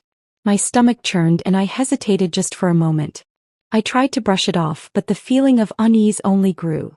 I wasn't prepared for what I saw when I opened the bedroom door. There in our bed was John, my husband, and lying next to him, Katie, my cousin. The realization hit me like a punch to the stomach, making it hard to breathe, hard to think. My mind couldn't wrap around what my eyes were seeing. They were tangled in the sheets and John's eyes, those eyes, met mine first. He didn't look shocked. In fact, there was a smugness there, a look that said he expected me to collapse, to fall apart, to cry. And part of me wanted to do exactly that. I could feel the tears welling up, the anger rising in my chest. But then something else took over. A voice deep inside me, one I hadn't heard in a while, reminded me not to show weakness. Not now. Not when I had the power to take control. Before we dive in, I just want to thank each of you for being part of this journey. Your support means the world. If you found strength in these stories, consider subscribing. It's free and helps us grow this incredible community. Let's get started. I froze for a moment, fighting the urge to scream, to shout, to demand answers. But I didn't. Instead, I just stood there holding my breath, taking it all in. The betrayal. The humiliation. The cold, raw sting of having my trust shattered by both of them, the people who should have never done this to me.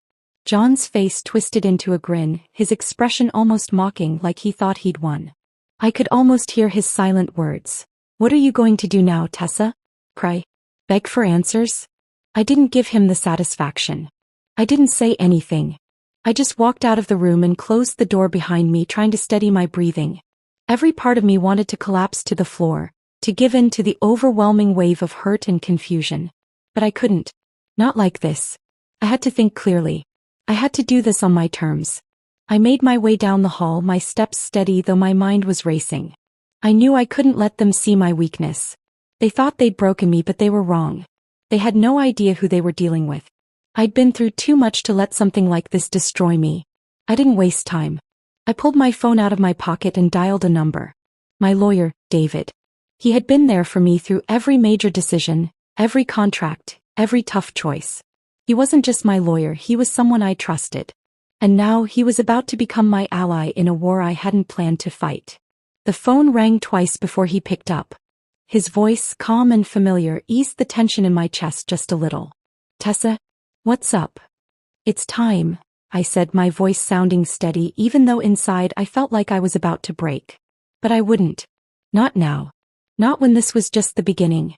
There was a pause on the other end and I could almost hear him processing the weight of my words. "Are you sure?" he asked, cautious but firm. "Yes," I replied, my voice gaining strength. "We're going after both of them." I heard the quiet shift in David's tone, the understanding. This was no longer about a simple divorce. This was about something deeper. About the years of manipulation, the trust that had been torn apart, the lies they had built together. It wasn't just about John. It wasn't even just about Katie. This was about me taking back control. "I'll get everything in motion," he said. "It's going to be a battle, Tessa. Are you ready for this?" "More than you know," I said, hanging up. And for the first time since I walked into that room, I felt a flicker of something I hadn't felt in a long time: strength. I wasn't going to cry. I wasn't going to beg for answers. I was going to take everything from them, everything they thought they could steal from me. Financially, legally, every way possible. They weren't going to get away with this. As I stood in the hallway, I felt my anger turning into something else. Something cold, calculated. I wasn't going to run from this. I wasn't going to cower. I was going to be the one in control. And they had no idea what was coming. The silence in the house was deafening as I sat in the study, surrounded by piles of documents. My heart was still reeling from the shock of the betrayal, but my mind was already shifting gears. I wasn't going to be a victim. I wasn't going to let John or Katie continue to manipulate me, to feed off me. I was going to find every piece of this puzzle and expose them both for who they truly were. I started with the bank statements, the ones I'd ignored for too long.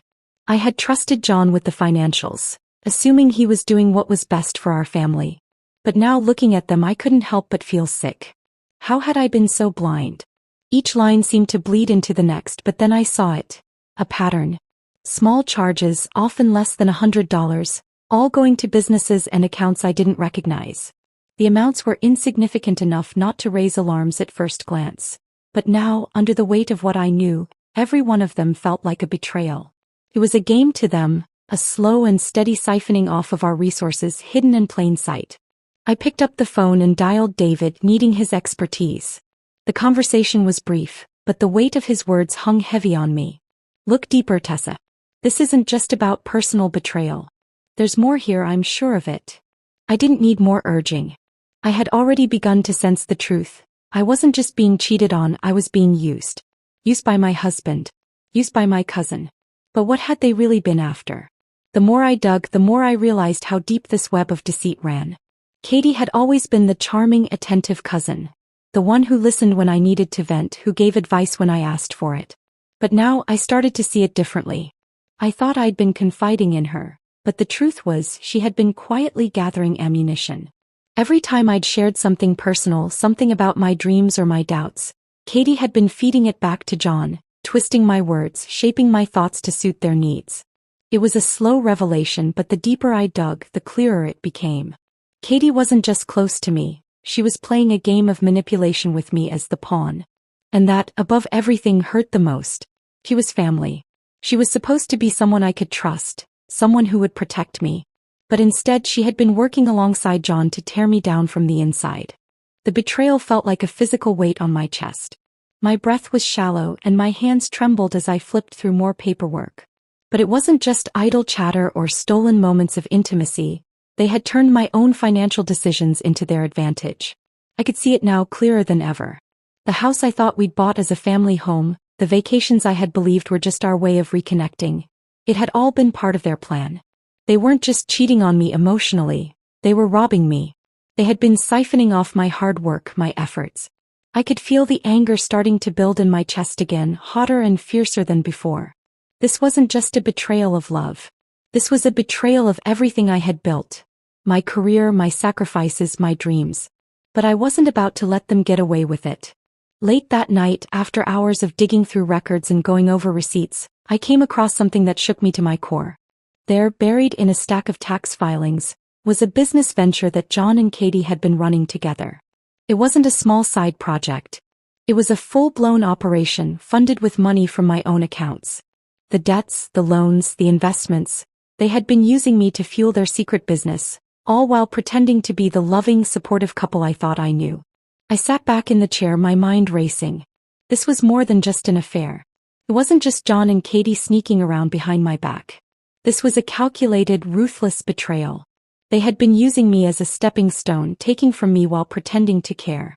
Every penny I thought had gone toward our family's future had been funneled into their business. A business I didn't even know existed. The rage I felt burned hotter than anything I'd ever experienced. I wanted to scream, to throw everything in the room to the ground. But I couldn't afford to lose control. Not now. Not when I had come so far. I needed more proof. I needed to know exactly how deep this went. So I kept going. I pulled out more documents, more records. I started to see how the pieces fit together. A secret account in both their names, transactions that led nowhere, business expenses that shouldn't have been charged to our household. John had always been careful about how he hid things, but Katie was the perfect partner in this crime. She had the perfect role, the perfect disguise as my cousin, someone I'd never suspect. She knew the ins and outs of my life, my finances, and she used that information to manipulate me, to make decisions that would inevitably benefit them. The more I uncovered, the more I realized how much they had planned. This wasn't just about an affair. It wasn't about a fleeting moment of weakness or a stray temptation. This was a long-term strategy. They had been setting me up for years, and I had never once suspected a thing. The manipulation had been so subtle, so slow, that I hadn't even noticed the way my trust had been chipped away, piece by piece, until I was left with nothing. I remember sitting at the desk that night, surrounded by the evidence of their deception, feeling a strange mix of disbelief and clarity. I wasn't just angry anymore. I was determined. I wasn't going to let them destroy me. I was going to make sure they paid for what they had done. Not just emotionally, but financially, legally, and every other way I could. Each piece of evidence felt like a victory, a small step closer to exposing their treachery. I wasn't going to let them get away with it. They would know without a shadow of a doubt what they had done. As the hours passed, the realization grew within me. I wasn't just a victim. I was the one in control now. And I wasn't going to stop until I had everything, until I had taken back what they had stolen from me. I was done being blind. I was done being manipulated. The game was on, and I was going to make sure it ended in my favor. The days stretched on, each one feeling like an eternity. I had seen the destruction of my life in an instant, but I knew deep in my gut that I couldn't react just yet. As much as I wanted to confront John and Katie, tear them apart right there and then, I knew it would only give them the satisfaction of seeing me crumble. But I would not give them that. I had spent years building my life, my reputation, my marriage, and I wasn't about to destroy it all in a fit of rage. So I did what I'd never done before. I waited. I let my anger burn, but I let it smolder quietly, turning into something far more dangerous. It was hard, so hard to hold back. Every time I saw John, my stomach churned. Every time Katie smiled at me like nothing was wrong, a wave of disgust washed over me. But I didn't let it show. Instead, I became the picture of calm. In public, I was everything they thought they knew about me. A dutiful wife, a loving cousin, the woman who had no idea the people closest to her were stabbing her in the back. I acted normal, even friendly. I made small talk at family gatherings, and when John made a joke, I laughed. It was all a performance, a mask that covered the burning rage beneath. They had no idea that while they thought they were winning, they were walking straight into my trap. I spent hours each night poring over documents, researching every transaction, every business deal, every account. I didn't trust anyone but myself. Consulting with David, my lawyer, became a nightly ritual. He was a rock, always calm, always steady, but I could hear the urgency in his voice as I shared more pieces of the puzzle with him. "You're on the right track, Tessa," he would say. "But you need to be patient. Let's get everything in place before we make our move." And I listened. I had learned the hard way that revenge, when rushed, could turn into a disaster. Could backfire. I couldn't afford that. I needed to make sure my position was unassailable. So I worked in silence, letting the evidence accumulate, carefully arranging each piece, ensuring that when I finally did strike, nothing would be left to chance. During the day, I lived my life like nothing had changed. I worked, I went to the gym, I met friends for coffee. I kept everything normal. At night, I would return to my study, the walls of my sanctuary where I could breathe and think clearly. The house felt like a shell, an empty reminder of what had been. I wasn't just living with the betrayal. I was preparing for war. I didn't need to show my emotions. They would come later, when everything had been set into motion. I could feel the tension building inside me. Every time I saw John, I wanted to grab him by the collar and scream in his face, but I held back. Every time Katie spoke to me, I felt the urge to slap the smile off her face. But I didn't. I would let them think they had me fooled. I wanted them to feel comfortable. To feel safe. That's when they'd make their mistake. I spent hours on the phone with the private investigator I'd hired, making sure every angle was covered. I needed everything. Every hidden account, every false invoice, every shady business deal. John and Katie hadn't just lied to me. They had been operating in a world of deceit, stealing from me and building a life based on my hard work, my money. They had used me as a tool, a means to an end, but they had no idea what was coming for them. The investigators' reports came in one after another, like pieces of a puzzle that finally fit. Hidden offshore accounts, falsified signatures, loans that were never disclosed to me. Everything. I was shaking with rage every time I read another report, but I didn't let it consume me. The anger wasn't the point anymore. I wasn't some victim anymore. I was a strategist, a woman on a mission. My only focus was making sure they paid for what they had done. And I would be the one to make sure it happened. As the days passed, I started to feel the shift inside me. I wasn't just healing. I wasn't just waiting. I was becoming something else. The woman who walked into that bedroom, broken and betrayed, had disappeared. In her place stood a woman who was calm, cold, calculating. I wasn't going to let them take anything more from me. I wasn't going to let them win. I started to plan every detail. I made sure I had all the evidence I needed. I made sure every conversation with David was logged, every phone call recorded. When the time came, I would strike hard and I would strike fast. There would be no mercy. Even as I walked through the motions of daily life, I was already 2 steps ahead of them. When John asked if I wanted to go to dinner with him and Katie, I smiled and agreed. I could feel his eyes on me, searching for any sign that I knew. But there was nothing. I knew the game we were playing and I was winning it. It wasn't just about revenge anymore. It was about control. It was about taking everything back. Everything they had stolen from me I would reclaim. And when I was done, they would have nothing. John and Katie would have no business, no assets, no trust. Their entire empire, built on lies, would crumble beneath their feet. As the days turned into weeks, I could feel the tension inside me reaching its peak. I was ready. But I knew I couldn't make my move too soon. I had to wait for the right moment. The moment when they would least expect it. I had to let them continue down their path, blind to what was coming. They were making mistakes, small ones, but they were adding up. Every mistake they made would be another nail in their coffin. And when the time was right, I would strike. I wasn't just going to ruin their lives. I was going to ruin their lives in a way that left no question about who had the power now. Tessa was no longer the woman who had been betrayed. Tessa was the woman who had taken control, who had outsmarted them at their own game. And when everything was in place, I would take everything back. Patience had become my weapon and I was about to use it to destroy them. The clock had been ticking down for weeks. I had felt the weight of every second leading to this moment.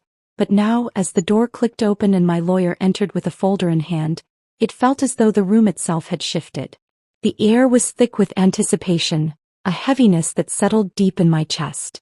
I had worked too hard, waited too long to let this moment slip by. It was time. David, my lawyer, walked over to the table and laid down the divorce papers first, followed by a thick stack of financial records. Each sheet felt like a victory, each one a nail in John and Katie's coffin. The last document he placed down was the injunction. Its impact would be immediate, its consequences irreversible. It would freeze every last cent John had, every account, every asset until further notice. I knew what it meant for them. But more importantly, I knew what it meant for me. It was my control, my reclamation of everything they had taken from me, and now it was in my hands. David gave me a look. Calm, professional. But I could see the recognition in his eyes. This wasn't just a divorce. This was a declaration of war. I nodded, my hands steady despite the pounding of my heart.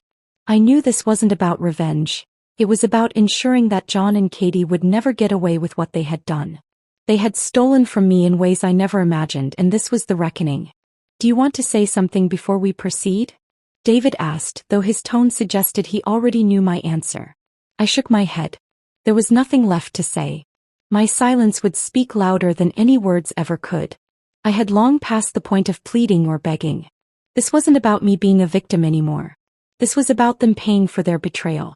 They had underestimated me and now they were going to feel the consequences. When the documents were handed over, the moment felt almost surreal. I could see John's face as I placed the papers in front of him.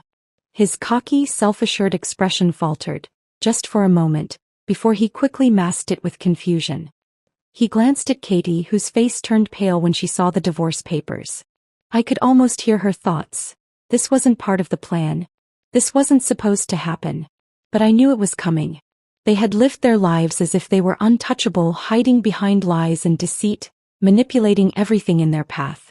But the truth had finally caught up to them, and it was crushing them in ways they couldn't have imagined. Is this a joke? John's voice trembled just slightly. Tessa, what is this? His panic was barely masked by his attempt at bravado. It was almost laughable. This was the same man who had manipulated me for years, yet now he was struggling to make sense of the consequences. I didn't need to say anything. The papers did all the talking for me. I watched as he scanned the divorce papers, his eyes darting to the financial documents, to the injunction. His breath hitched as the reality of what was happening set in. His empire, everything he had built off my trust and my money, was crumbling in front of him. He could no longer pretend that he was in control. I had taken that from him and he knew it. Katie stood there too, frozen. Her initial shock faded into a slow, simmering panic. I could see her trying to piece it all together, trying to figure out how this had happened, how she had been outplayed. But I had been 10 steps ahead of her. For months, I had watched her play the part of the dutiful cousin, the supportive friend, all while stabbing me in the back. She thought she could pull the strings, that she could manipulate me into doing her bidding, but now the tables had turned. She would never have the control she once thought she held over me again. David looked between the two of them and then back at me. We're done here. Let's get this filed, he said calmly, his voice not betraying any emotion, but I could feel the subtle excitement in his eyes. This was more than a typical divorce. This was going to be a story people would talk about for years. As we left the room, I felt the weight of the moment settle in. There was no going back. John and Katie were going to have to face the consequences of their actions. Their world was falling apart and there was no one left to shield them from the fallout. When I got back to the house, I stared at the walls for a long time, thinking about everything that had led me to this point. The betrayal, the lies, the quiet manipulation. Every time they had twisted the knife, I had felt it deep inside, but I hadn't been ready to strike. Now I was. And I had made sure that nothing could stop me. The next few days felt like a strange kind of calm, as if the storm had passed but the thunder was still rumbling in the distance. I knew things would escalate quickly. John was already on the phone with his lawyers, but he would find that there was nothing they could do. The injunction was airtight. Every move he made would be scrutinized and no amount of money or influence would save him now. Katie too would find her world changing. She might have thought she was untouchable, playing the role of the trusted cousin and confidant, but now she was nothing more than a part of John's crumbling empire. The people who had once looked up to her, who had trusted her, would turn away when they saw the truth. There would be no escape for her either. I knew that this wasn't just about taking their money or assets. It was about taking everything from them. Their reputation, their trust, their position in the family. John and Katie had stolen so much from me and now it was time for them to lose it all. They would never be able to rebuild what they had once taken for granted. As the media began to catch wind of the story, I knew it would only get worse for them. Their business dealings were no longer a secret. The lies they had covered up for years would be dragged into the light. John would lose more than his assets, he would lose his reputation and with it the business he had spent his life building. Katie would lose her place in the family, her trust shattered beyond repair. I wasn't just taking back what was mine. I was ensuring that they would never profit from their deceit again. The house felt different now. Emptier somehow. The walls that had once been filled with echoes of laughter, arguments, and shared moments now stood in a tense silence, as if even the structure itself had absorbed the weight of the battles fought within it. I stood in the doorway, my eyes scanning the room, taking in the wreckage I had caused. Every corner, every piece of furniture, every familiar object seemed to be marked by the chaos of the past weeks. But beneath the mess, beneath the brokenness, there was something else. A quiet sense of finality. It was over. John and Katie had no idea what had hit them. They were still scrambling, trying to pick up the pieces of their lives, but I knew they were beyond repair. The life they had built together on lies and deceit was crumbling. But that wasn't what mattered now. What mattered was that I had broken free from the chains that had held me down for so long. I took one last look around the house, lingering for a moment, letting the weight of everything settle in. Then I stepped outside. As soon as I crossed the threshold, I felt it. The air was different. It wasn't just the change in scenery. It was the feeling of a world that had been waiting for me, one I had never dared to embrace fully until now. The burden I had carried for so long, the weight of betrayal, heartbreak, and anger, seemed to lift off my shoulders with each step I took. I didn't feel angry anymore. That was the most surprising part of all. For months, I had been consumed by rage, a fire that threatened to burn me from the inside out. But now, with the finality of the decision behind me, that anger began to melt away. It wasn't forgiveness that I felt, but something deeper, something more liberating. It was freedom. The freedom to be who I had always been, to build the life I had always wanted, without the weight of manipulation or the lies that had suffocated me. I paused on the front steps, looking down at the sidewalk stretching out before me. The road ahead wasn't clear, but it didn't need to be. I had spent so much of my life living in the shadow of others. First John, then Katie, then my own doubts. But now I was in control of my story. The next chapter was mine to write. There was a new strength within me, something I hadn't known I was capable of. The woman who had walked into that room, trembling and heartbroken, was gone. In her place stood someone more resilient, more certain of herself. I was no longer defined by the past. I turned and locked the door behind me, the sound echoing in the stillness.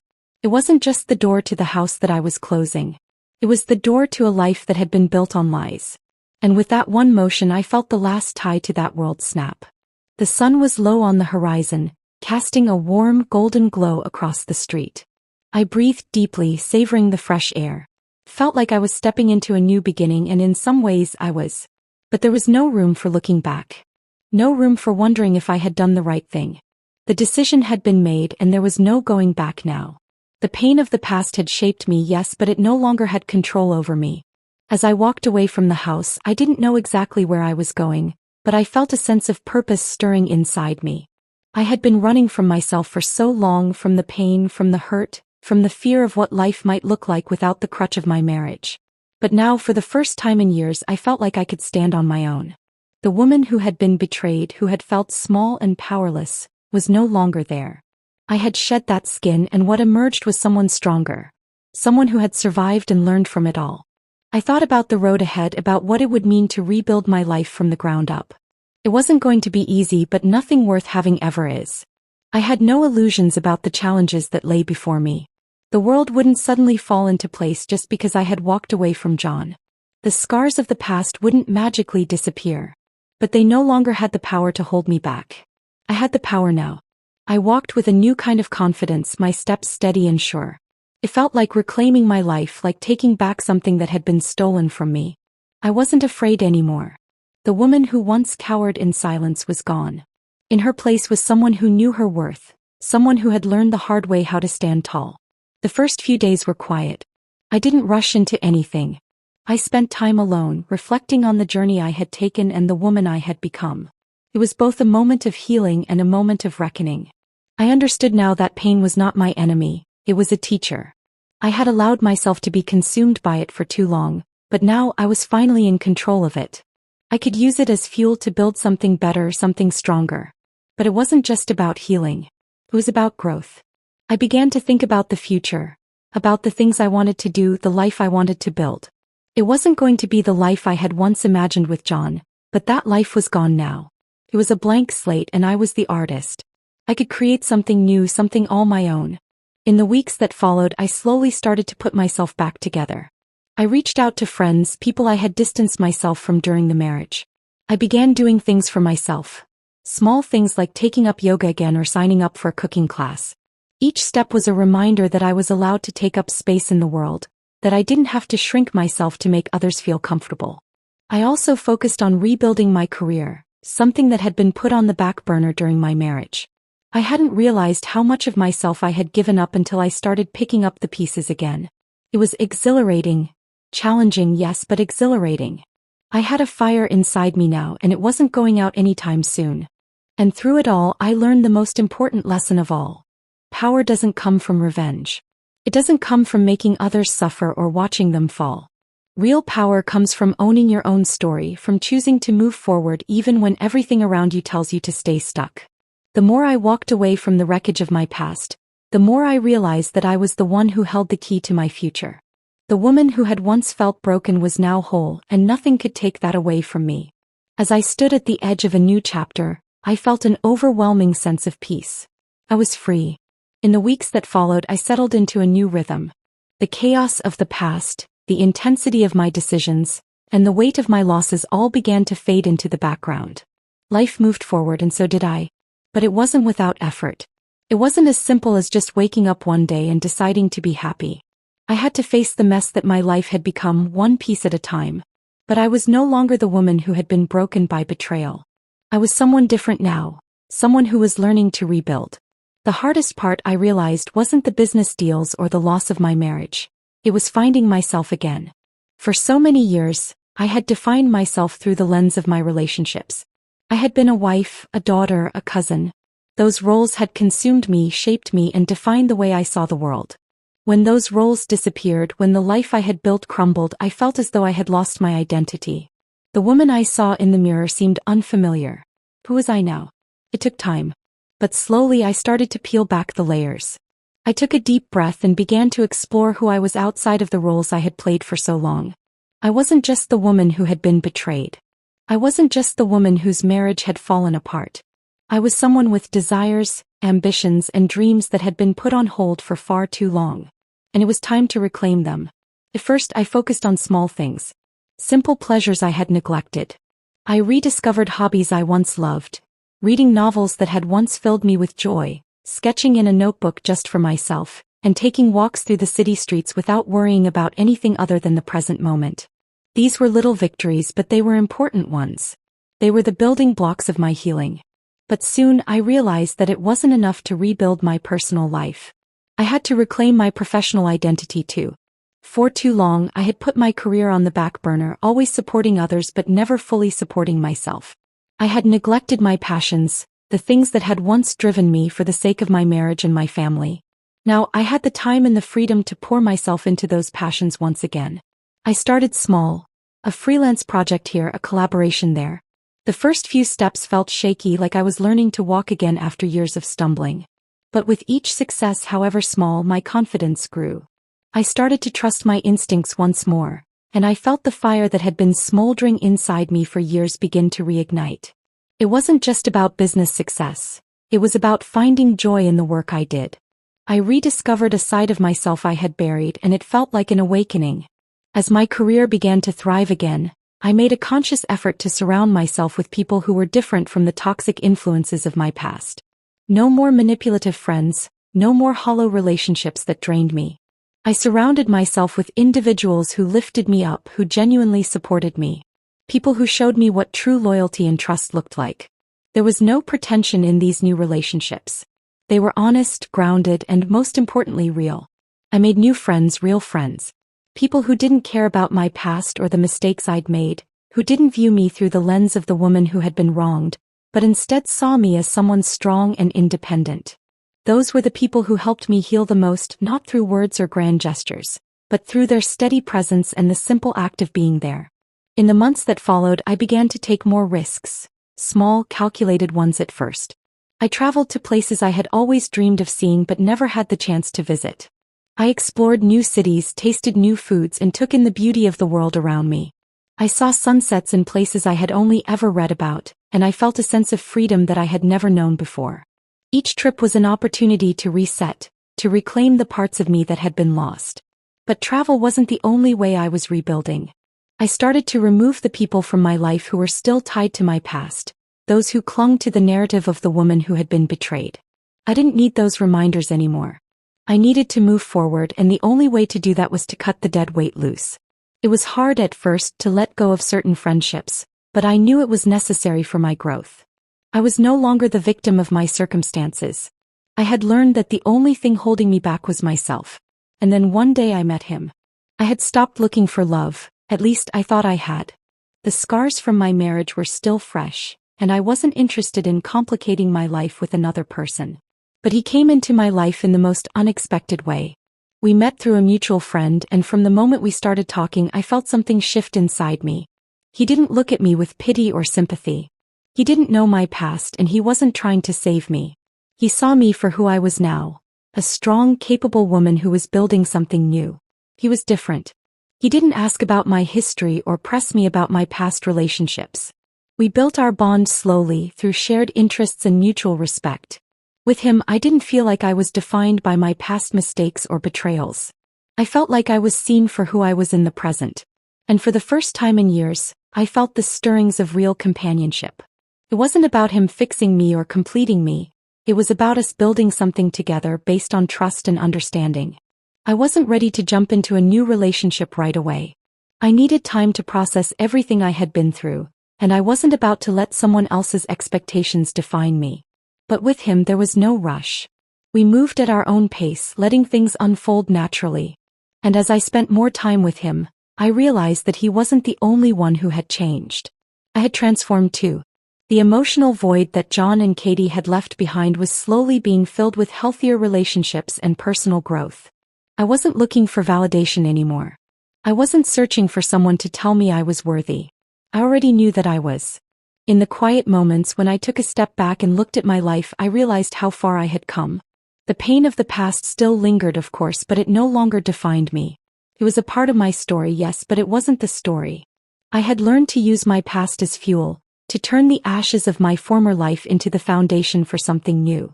I had rebuilt my life piece by piece until it was something I could be proud of. And in that moment I understood what true strength was. It wasn't about revenge or getting even. It was about picking yourself up after everything falls apart, about using the lessons of the past to shape a better future. I had become someone stronger, someone who knew her worth. I had rebuilt myself, and now I was ready to live again. The quiet hum of the city outside was a soothing soundtrack to the evening. I sat by the window, a steaming cup of tea held loosely in my hands, and gazed out at the twinkling lights below. The world was still, and for the first time in a long time I felt at peace. There was a profound stillness inside me that I hadn't known in years, a calm that seeped into my very bones. Everything was exactly as it should be. The journey that had brought me here had been long, turbulent, and at times excruciating. But now, as I reflected on everything I had endured, I realized I had crossed the finish line.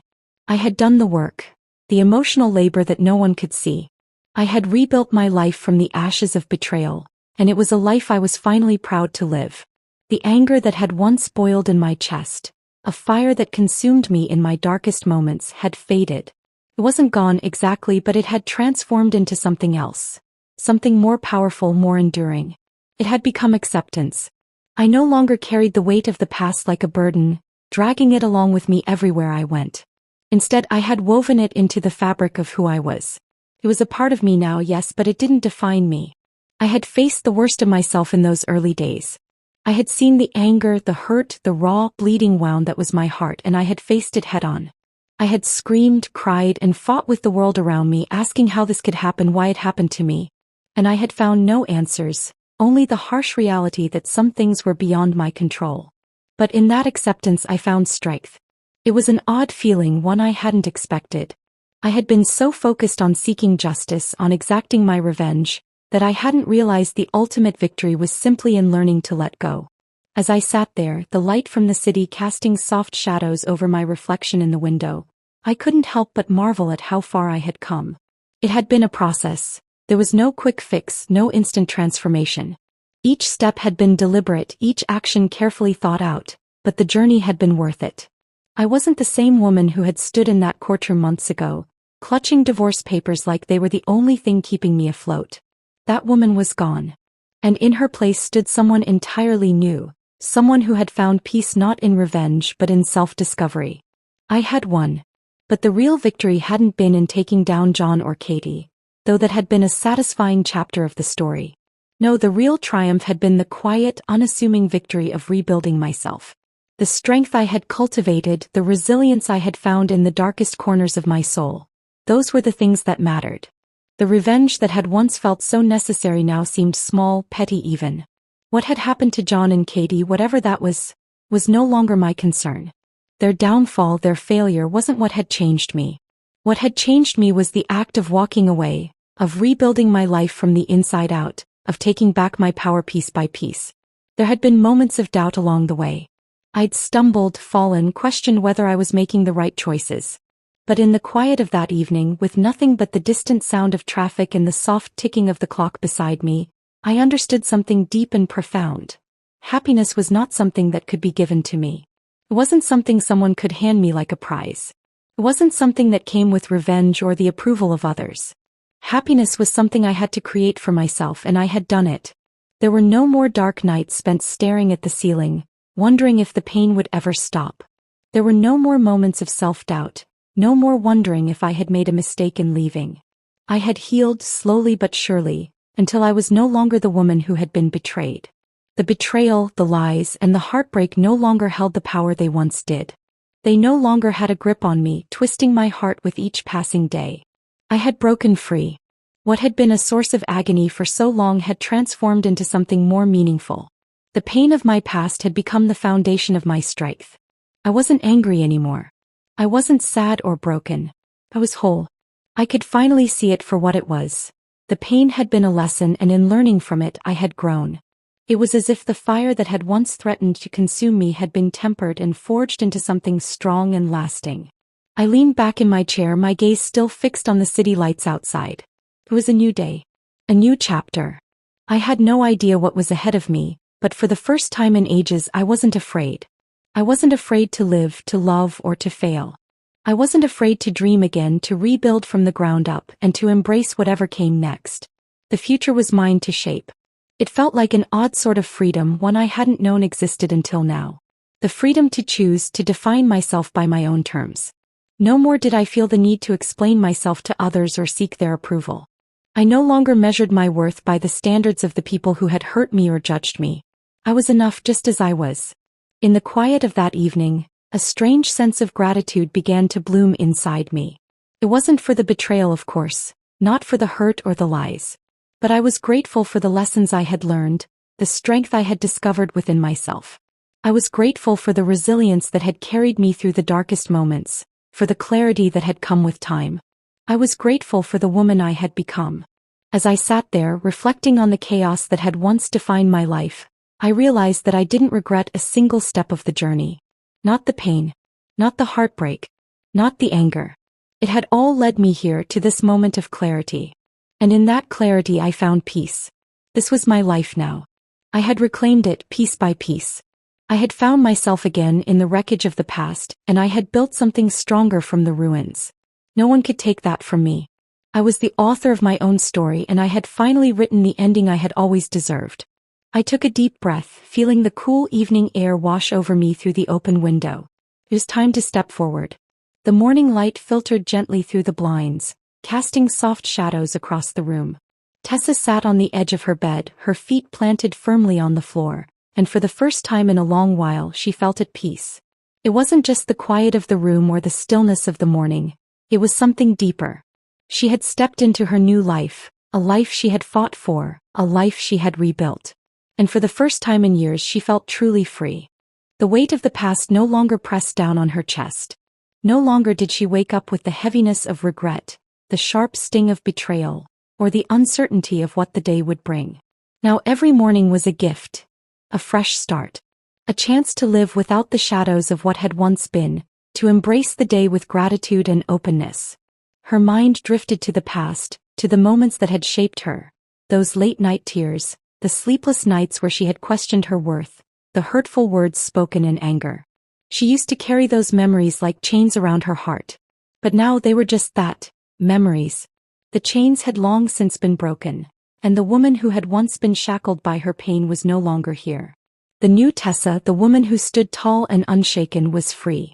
She had nothing to prove to anyone anymore. Not to John, not to Katie, not to anyone who had ever tried to define her or diminish her. She had spent too long seeking validation from others, seeking approval from people who didn't truly understand her. But that was all in the past. Now her life was her own to live, and she was the only one who could define her future. She didn't need anyone's approval, not anymore. She had come to understand that the only approval she needed was her own. Tessa stood up, walked over to the window and looked out at the city below. It was still early and the streets were just beginning to wake up. The world was moving on and she was moving with it. For the first time in a long time she felt like she was exactly where she was supposed to be. She had taken control of her destiny one step at a time, and now she was walking the path that was truly hers. Her career had blossomed in ways she never thought possible. It had started slowly, tentative steps into projects she had always dreamed of but never had the courage to pursue. But now she was taking on challenges that excited her. She had found her rhythm, her passion. She was no longer working for approval, for recognition. She was working for herself. And that made all the difference. She poured herself into her work with a newfound sense of purpose, and the results spoke for themselves. She was thriving both professionally and personally. In her personal life, things were blossoming as well. She had surrounded herself with people who truly cared for her, who saw her for who she was, not as the victim of betrayal but as the woman she had become. Her relationships were deeper, richer, and more authentic.